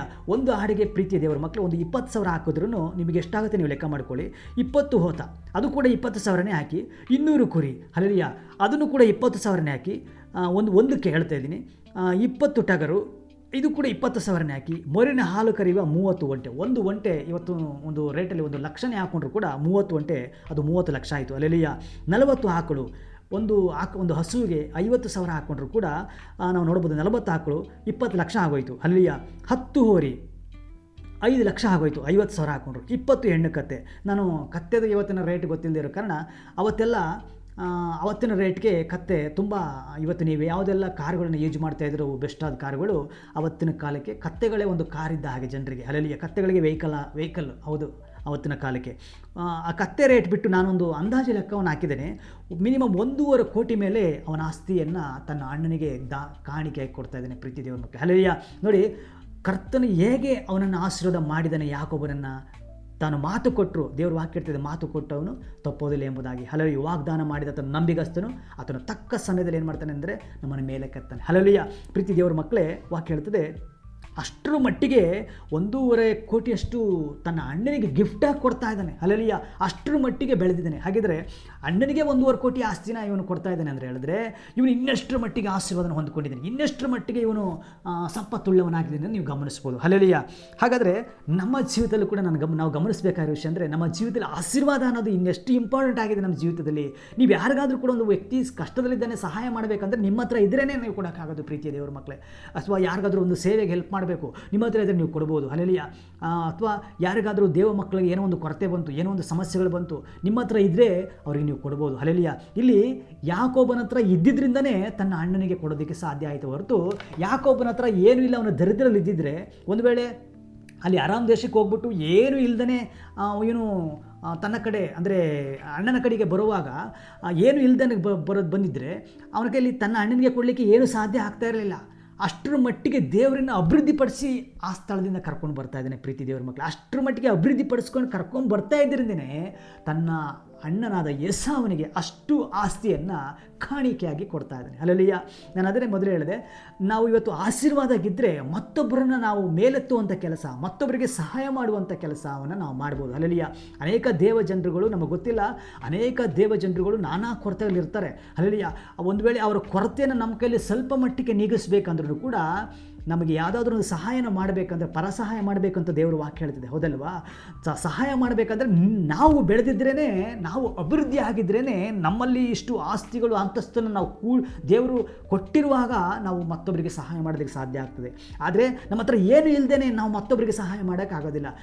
ನಮ್ಮ ಹತ್ರ ಏನು ಇಲ್ಲದೆ ನಾವು ಏನು ಹೇಳ್ಬಿಡ್ತೀವಿ ಅಂದರೆ, ಯಾರಾದರೂ ನಮ್ಮ ಸಹಾಯ ಕೇಳಿದ್ರೆ, ಯಾರೋ ದೇವ್ರ ಮಕ್ಕಳು ಸಹಾಯ ಕೇಳಿ ಏನು ಹೇಳ್ತೀವಿ ಅಂದರೆ, ಪ್ರಾರ್ಥನೆ ಮಾಡೋಣ ಬಿಡಿ ಅಂತ ಹೇಳ್ಬಿಡ್ತೀವಿ. ಅಲ್ಲಲ್ಲಿಯ ಪ್ರಾರ್ಥನೆ ಮಾಡೋಣ, ಯಾಕೆ ನಮ್ಮ ಹತ್ರ ಇರೋದಿಲ್ವ ಕೊಡೋದಕ್ಕೆ, ಇದ್ರೇನು ಮಾಡ್ತೀವಿ, ತೆಗೆದು ಕೊಟ್ಬಿಡ್ತೀವಿ. ಅಲ್ಲಲ್ಲಿಯ ಇಲ್ಲದೇನೆ ಇರೋದಕ್ಕೆ ತಾನೇ ನಾವೇನು ಹೇಳ್ತೀವಿ, ಇಲ್ಲದೇ ಇರೋದಕ್ಕೆ ನಾವು ದೇವ್ರ ಮೇಲೆ ತಾಕ್ಬಿಡ್ತೀವಿ. ಪ್ರಾರ್ಥನೆ ಮಾಡೋಣ ಬಿಡಿ, ದೇವ್ರು ಕೊಟ್ಬಿಡ್ತಾರೆ. ಅಲ್ಲಲ್ಲಿಯ ದೇವರು, ನಾವು ಅದನ್ನು ಹೇಳಬೇಕಾದ ಅವಶ್ಯಕತೆ ಇಲ್ಲ. ಕಷ್ಟದಲ್ಲಿರೋನ್ನ ನಾವು ಸಹಾಯ ಮಾಡಬೇಕಾಗಿರೋದು ನಮ್ಮ ಕರ್ತವ್ಯ. ಅವ್ರಿಗೆ ಗೊತ್ತಿಲ್ವಾ ಪ್ರೇಯರ್ ಮಾಡೋದು? ಅವ್ರಿಗೆ ಗೊತ್ತಿರುತ್ತೆ. ಅಲ್ಲಲ್ಲಿಯ ಕಷ್ಟದಲ್ಲಿರೋನಿಗೆ, ನಿಮಗೆ ಹಸುವು ಒಂದು ವೇಳೆ ಅವನಿಗೆ ಹಸುವಿರುವಾಗ ಅವನ ಹಸುವಿನ ನೀಗಿಸಿದ್ರೆ ಅವನಿಗೆ ಹೊಟ್ಟೆ ತುಂಬುತ್ತದೆ. ನಮಗೆ ಯಾವ ಮನುಷ್ಯನಿಗೆ ಏನು ಅಗತ್ಯ ಇದೆ ಅದನ್ನು ಕೊಡುವಾಗ ಅವನೇನೋ ತೃಪ್ತಿಗೊಳ್ತಾನೆ. ಪ್ರಾರ್ಥನೆ ಮಾಡೋಣ ಬಿಡು ಅಂದಾಗ ಅವನೇನಾಗ್ತಾನೆ ಅಂತ ಹೇಳಿದ್ರೆ ಅವನ ಮೇಲೆ ಕಿರಿಕಿರಿ ಹಾಕ್ಬೋದು. ಅಲ್ಲಲ್ಲಿಯ ಯಾಕೆಂದರೆ ಅವ್ನಿಗೆ ಹಸಿವಿರುತ್ತೆ, ನೀವು ಊಟ ಕೊಟ್ಟು ಅವನನ್ನು ತೃಪ್ತಿಪಡಿಸಿ ಮತ್ತೆ ನೀವು ಅವನು ಪ್ರಾರ್ಥನೆ ಕಡೆ ಕರಿಬೋದು. ಅಲ್ಲಲ್ಲಿಯ ಅದಕ್ಕೆ ನಾನು ಹೇಳ್ತೇನೆ, ನಾವು ಆಶೀರ್ವಾದವಾಗಿ ಇರುವಾಗ ಮತ್ತೊಬ್ಬರನ್ನು ನಾವೇನು ಮಾಡ್ಬೋದು, ಸಾಕ್ಷಿಯಾಗಿ ಅವರನ್ನು ಮೇಲೆತ್ತುವಂಥ ಕೆಲಸವನ್ನು ಮಾಡ್ಬೋದು ಪ್ರೀತಿಯ ದೇವರ ಮಕ್ಕಳೇ. ಅಲ್ಲಲ್ಲಿಯ ನೋಡಿ, 28ನೇ ಅಧ್ಯಾಯದಲ್ಲಿ ಸಂಧಿಸಿದಂಥ ಯಾಕೋಬನ ದೇವರು 32ನೇ ವಚನಕ್ಕೆ ಬರಬೇಕಾದ್ರೆ ಇವನು ಕೊಡೋ ಮಟ್ಟದಲ್ಲಿ ಬೆಳೆದಿದ್ದಾನೆ. ಅಲ್ಲಲ್ಲಿ ಅನೇಕರಿಗೆ ಸಹಾಯ ಮಾಡುವಷ್ಟು ಮಟ್ಟಿಗೆ ಇವನು ಬೆಳೆದಿದ್ದಾನೆ ಪ್ರೀತಿಯ ದೇವರ ಮಕ್ಕಳೇ. ಓಕೆ, ನಾವು ಮುಂದೆ ಹೋಗೋಣ. ಆದಿಕಾಂಡ 33ನೇ ವಚನ 11ನೇ ವಚನ ನೋಡ್ಕೋಣ. ಅಂದರೆ ನಾವು ಮೊದಲೇ ಹೇಳಿದಾಗೆ ಇನ್ನೂ ಕೂಡ ಎಷ್ಟು ಇವನಲ್ಲಿ ಆಸ್ತಿ ಅಂತಸ್ತು ಅಡಗಿದೆ ಎಂಬುದಾಗಿ. ಆದಿಕಾಂಡ 33ನೇ ಅಧ್ಯಾಯ 11ನೇ ವಚನ ಓದ್ಕೊಳ್ಳೋಣ. ದೇವರನ್ನು ನೋಡಿದ ಹಾಗಾಯಿತು, ನನ್ನನ್ನು ಪ್ರೀತಿ ನಗರಿಸಿದ ವಿಶೇಷ, ದೇವರು ನನಗೆ ಕೃಪೆಯನ್ನು ಮಾಡಿದ್ರಿಂದ ನನಗೆ ಸಮೃದ್ಧಿ ಉಂಟು, ಆದ ಕಾರಣ ನಾನು ಸಮಸ್ತ ಕಾಣಿಕೆಯನ್ನು ದಯವಿಟ್ಟು ಅಂಗೀಕರಿಸಬೇಕು ಎಂದು ಹೇಳಿ ಏಸವನ್ನು ಬಲವಂತ ಮಾಡಿದ ಅವನು ಕಾಣಿಕೆಯನ್ನು ತೆಗೆದುಕೊಂಡನು. ನೋಡಿ, ವಾಚನ ಹೇಳ್ತದೆ 33ನೇ ಅಧ್ಯಾಯ ಆದಿಕಾಂಡ 11ನೇ ವಚನ, ದೇವರು ನನಗೆ ಕೃಪೆಯನ್ನು ಮಾಡಿದ್ದರಿಂದ ನನಗೆ ಸಮೃದ್ಧಿ ಉಂಟು. ಅಲ್ಲಿಯ ದೇವರು ನನಗೆ ಕೃಪೆಯನ್ನು ಅಂದರೆ ನನ್ನ ಈಗ ಬಂದಿರೋದೆಲ್ಲ ನನ್ನ ದೇವರು ನನ್ನ ಆಶೀರ್ವಾದ ಮಾಡಿದ್ದಾನೆ ಅಂತ ಹೇಳ್ತಾನೆ. ಅಲ್ಲೂ ಕೂಡ ಎಲ್ಲ ಆಶೀರ್ವಾದದಲ್ಲಿ, ಎಲ್ಲ ಅವನ ಐಶ್ವರ್ಯದಲ್ಲಿ, ಎಲ್ಲ ಅವನ ಒಡವೆಗಳಲ್ಲಿ, ಎಲ್ಲ ಒಂದು ಬಂಗಾರದಲ್ಲಿ ಅವನು ಹೇಳ್ತಾನೆ ದೇವರ ನಾಮವನ್ನು, ನನ್ನ ದೇವರು ನನಗೆ ಕೃಪೆಯಾಗಿ ಮಾಡಿದ್ರಿಂದನೇ, ದೇವರು ನನಗೆ ಆಶೀರ್ವದಿಸಿದ್ರಿಂದನೇ, ದೇವರು ನನಗೆ ತನ್ನ ದರ್ಶನವನ್ನು ಕೊಟ್ಟು ನನಗೆ ನೆರವೇರಿಸಿದ್ದಾನೆ, ಅದರಿಂದ ನಾನು ಇಷ್ಟು ಇಷ್ಟರ ಮಟ್ಟಿಗೆ ಬೆಳೆದಿದ್ದೀನಿ, ಅದರಿಂದ ನಾನು ಕೊಡ್ತಿರೋ ಕಾಣಿಕೆನ ನೀನು ತಗೊಂಬಿಡು ಅಂತ ಹೇಳ್ತಾನೆ. ಹಲ್ಲೆಲೂಯಾ. ಪ್ರೀತಿಯ ದೇವರ ಮಕ್ಕಳು, ನೀವು ಗಮನಿಸ್ಬೋದು ಇನ್ನು ಎಷ್ಟರ ಮಟ್ಟಿಗೆ ಅವನು ಯಾಕೋಬನನ್ನು ದೇವರನ್ನು ನಂಬಿ ಉದ್ಧಾರ ಆದ ಎಂಬುದಾಗಿ. ಓಕೆ, ಇನ್ನೊಂದು ವಚನ ನೋಡ್ಕೊಂಡು ಬರೋಣ. ಆದಿಕಾಂಡ 34ನೇ ವಚನ 10ನೇ ವಚನ ಓದ್ಕೊಳ್ಳೋಣ. ಸ್ತೋತ್ರ. ಒಂದು ನಿಮಿಷ, 33ನೇ ಅಧ್ಯಾಯ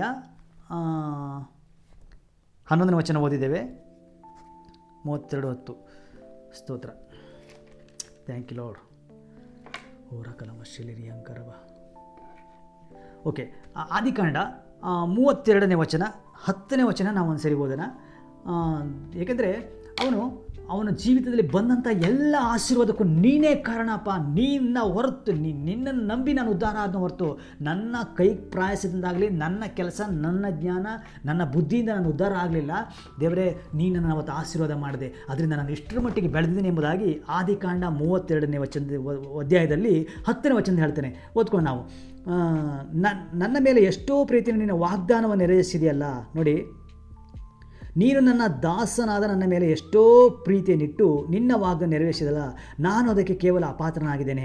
ನಾನು ಮೊದಲು ಈ ಯೊರ್ದಾನ್ ನದಿಯನ್ನು ದಾಟಿದಾಗ, ಅಂದರೆ ಅವನು ಆ ಬೆತೆಲ್ನಲ್ಲಿ ಏನು ಕನಸು ಕಾಣ್ತೇನೋ, ಹಲ್ಲೆಲೂಯಾ, ತನ್ನ ಇಸಾಕನಿಂದ ತಂದೆ ಮತ್ತು ತಾಯಿಯಿಂದ ಹೊರಟು ಆ ಬೆತೆಲ್ ಸ್ಥಳಕ್ಕೆ ಬಂದು ಏನು ಆ ಯೊರ್ದಾನ್ ಹೊಳೆಯನ್ನು ದಾಟ್ತಾನೋ, ಅವತ್ತು ಏನು ನನ್ನ ಹತ್ರ ಇತ್ತು ಅಂತ ಹೇಳ್ತಾನೆ. ಹಲ್ಲೆಲೂಯಾ.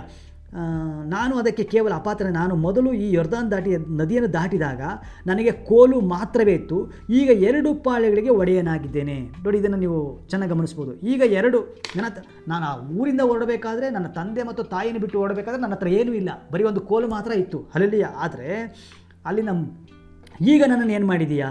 ಆ ಯೊರ್ದಾನ್ ನದಿ ದಾಟಿದಾಗ ನನಗೆ ಕೋಲು ಮಾತ್ರವಿತ್ತು, ಈಗ 2 ಪಾಳೆಗಳಿಗೆ ಒಡೆಯನಾಗಿದ್ದೇನೆ ಅಂತ ಹೇಳ್ತಾನೆ. ನೋಡಿ, 2 ಪಾಳೆಗಳಿಗೆ ಒಡೆಯನಾಗಿದ್ದೀನಿ ಅಂದರೆ ಇನ್ನೆಷ್ಟರ ಮಟ್ಟಿಗೆ ದೇವರು ಆತನನ್ನು ಯಾಕೋಬನನ್ನು ಆಶೀರ್ವಾದ ಮಾಡಿದೆ ಎಂಬುದಾಗಿ ಪ್ರೀತಿಯ ದೇವರ ಮಕ್ಕಳೇ ಇಲ್ಲಿ ನಾವು ವಾಕ್ಯ ನೋಡ್ಬೋದು. ಹಲ್ಲೆಲೂಯಾ. ಪ್ರೀತಿಯ ದೇವರ ಮಕ್ಕಳೇ, ಇಲ್ಲಿ ನಾವು ಮತ್ತೊಂದು ಸಾರಿ ಅದೇ ಕೀರ್ತನೆಯನ್ನು ನಾವು ಓದ್ಕೊಳ್ಳೋಣ. ಆದಿ ಕೀರ್ತನೆ 22ನೇ ವಚನದಲ್ಲಿ,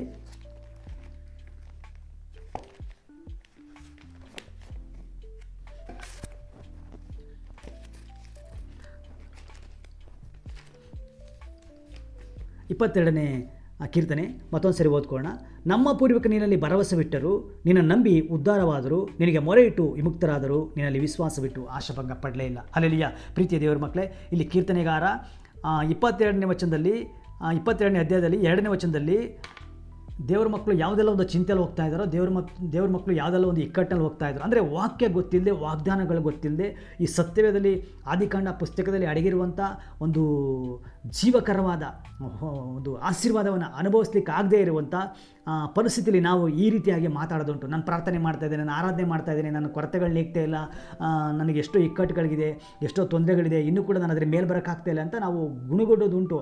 ಆದರೆ ಇಲ್ಲಿ ಏನು 3ರಿಂದ 5ರವರೆಗೆ ದಾವೀದನು ಸಾಕ್ಷಿ ಕೊಡ್ತಾನೆ. ಇಸ್ರಾಯೇಲ್ ಸ್ತೋತ್ರ ಸಿಂಹಾಸನದಲ್ಲಿರುವಾತನೇ, ನೀನು ಪವಿತ್ರ ಸ್ವರೂಪನು, ನಮ್ಮ ಪೂರ್ವಿಕರು ನಿನ್ನಲ್ಲಿ ಭರವಸೆ ಬಿಟ್ಟರು, ನಿನ್ನ ನಂಬಿ ಉದ್ಧಾರವಾದರು, ನಿನಗೆ ಮೊರೆ ಇಟ್ಟು ವಿಮುಕ್ತರಾದರು, ನಿನ್ನಲ್ಲಿ ವಿಶ್ವಾಸವಿಟ್ಟು ಆಶಾಭಂಗ ಪಡಲೇ ಇಲ್ಲ ಅಂತ ಏನು ಹೇಳ್ತಾನೋ ಅದನ್ನು ಇಲ್ಲಿ ಆದಿಕಾಂಡದಲ್ಲಿ ನಮ್ಮ ಪೂರ್ವಿಕರು ಅಂತ ಏನು ಹೇಳ್ತಾನೆ, ಆ ಪೂರ್ವಿಕರನ್ನ ಆದಿಕಾಂಡ ಪುಸ್ತಕದಲ್ಲಿ ನೋಡ್ಕೊಂಬರ್ಬೇಕಾದ್ರೆ ಅಬ್ರಹಾಮನ ಚರಿತ್ರೆಯಲ್ಲಿ ಅಬ್ರಹಾಮನ ಎಷ್ಟು ಅವನ ಒಂದು ಸೇವಕನೇ ಬಂದು ಸಾಕ್ಷಿ ಕೊಡೋದನ್ನು ನೋಡ್ತೇವೆ. ಅಲ್ಲಿ ಅಬ್ರಹಾಮನ ಸೇವಕನೇ ಬಂದು ನನ್ನ ದಣಿ ಎಷ್ಟರ ಮಟ್ಟಿಗೆ ಆಶೀರ್ವಾದ ಮಾಡಿದ ನನ್ನ ದೇವರಂತ ಅಲ್ಲಿ ಸಾಕ್ಷಿಯಾಗಿ ಹೇಳ್ತಾನೆ.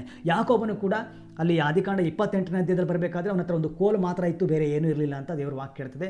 ಅದೇ ಒಂದು ಕೋಲನ್ನ ಇಟ್ಕೊಂಡು ಬಂದಂಥ ಆರಾಮ್ ದೇಶಕ್ಕೆ ಬಂದಂಥ ಯಾಕೋಬನು ತಿರುಗಿ ತನ್ನ ದೇಶದ ಕಡೆಗೆ ಹೋಗುವಾಗ, ತಿರುಗಿ ತನ್ನ ಅಣ್ಣನ ಕಡೆಗೆ ಹೋಗುವಾಗ ಬಹಳ ಸಂಪತ್ತುಳ್ಳವನಾಗಿ, ಎಷ್ಟೋ ಕುರಿಗಳು, ಎಷ್ಟೋ ಆಡುಗಳು, ಎಷ್ಟೋ ಓತಗಳು, ಹಲ್ಲೆಲೂಯಾ, ಎಷ್ಟೋ ಒಂದು ಆಸ್ತಿಯನ್ನು ಹೊಂದಿದವನಾಗಿ ಮರಳಿ ತನ್ನ ದೇಶದ ಕಡೆ ಹೋಗ್ತಾ ಇರೋದು ನೋಡ್ತೇವೆ. ಹಾಗಿದ್ದರೆ ಪ್ರೀತಿಯ ದೇವರ ಮಕ್ಕಳೇ, ನಾವು ಯಾವುದೇ ಸ್ಥಳದಲ್ಲಿರ್ಬೋದು, ಯಾವುದೋ ಒಂದು ಜಾಬಲ್ಲಿರ್ಬೋದು, ಯಾವುದೇ ಒಂದು ನೀವು ಕೆಲಸನ ಮಾಡ್ತಾ ಇರ್ಬೋದು, ನೀವು ಯಾವುದೇ ಒಂದು ಕೆಲಸದಲ್ಲೂ ಕೂಡ ಅಭಿವೃದ್ಧಿ ಆಗ್ತಾ ಇಲ್ಲ, ನನಗೆ ಇನ್ನೂ ಕೂಡ ಈ ಒಂದು ಸವಾಲನ್ನ ಜಯಿಸೋದಕ್ಕೆ ಆಗ್ತಾ ಇಲ್ಲ ಅನ್ನೋದಾದರೆ ಪ್ರೀತಿಯ ದೇವರ ಮಕ್ಕಳೇ, ಇಲ್ಲಿ ವಾಕ್ಯ ಹೇಳ್ತದೆ, ನಮ್ಮ ಪೂರ್ವಿಕರು ನಂಬಿ ನಿನ್ನಲ್ಲಿ ಭರವಸೆ ಬಿಟ್ಟರು, ಉದ್ಧಾರ ಆದರು. ಹಾಗಿದ್ದರೆ ನಮ್ಮ ಭರವಸೆ ಯಾರ ಮೇಲೆ ಹೋಗಬೇಕಾಗಿದೆ? ಈ ದಿವಸ ನಮ್ಮ ಕೆಲಸದ ಮೇಲೆ ನಮ್ಮ ಭರವಸೆ ಅಲ್ಲ.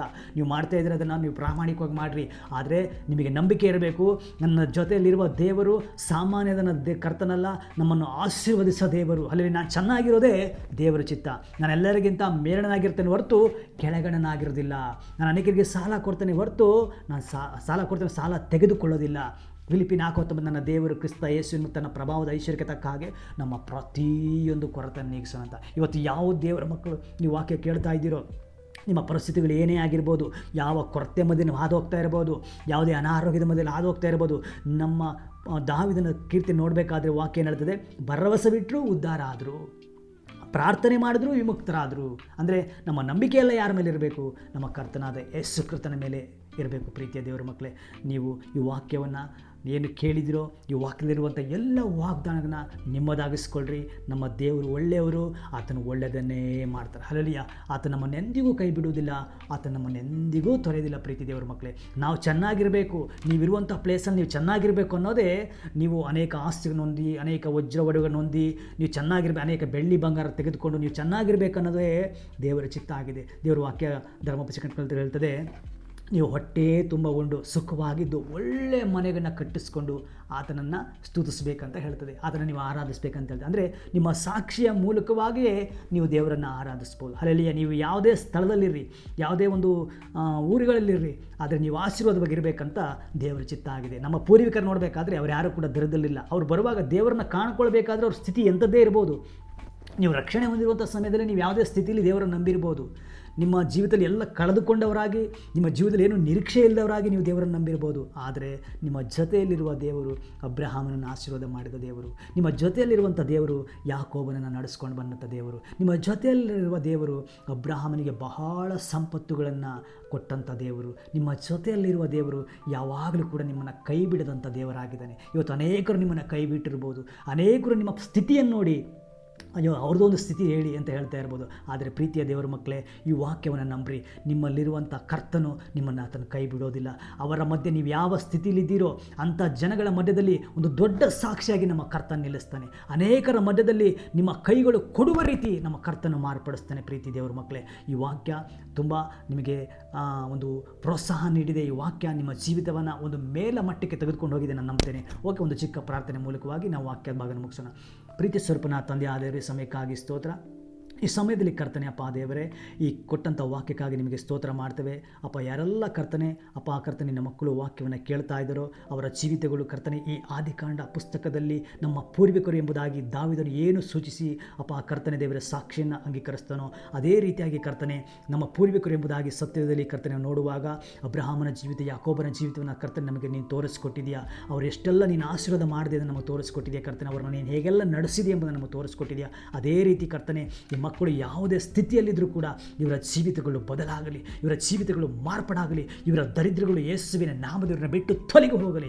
ಎಲ್ಲ ಫೈನಾನ್ಸಲ್ಲಿ ಸಪ್ಪ ಕರ್ತನೆ ಇವರಿಗೆ ಎಲ್ಲ ರೀತಿಯ ಅನುಕೂಲ ಉಂಟಾಗಲಿ. ಇವರು ಮಾಡುವಂಥ ಕೆಲಸದಲ್ಲಿ, ಇವರು ಮಾಡುವಂಥ ಬಿಸ್ನೆಸ್ನಲ್ಲಿ, ಇವರು ಮಾಡುವಂಥ ಜಾಬ್ನಲ್ಲಿ, ಪ್ರತಿಯೊಂದು ವಿಷಯದಲ್ಲೂ ಕೂಡ ಕರ್ತನೆ ಇವರು ಕರ್ತನೆ ಒಂದು ಮೇಲಂತ ಹಂತಕ್ಕೆ ಬರಲಿ ಸ್ವಾಮಿ ಯೇಸುವಿನ ನಾಮದಲ್ಲಿ.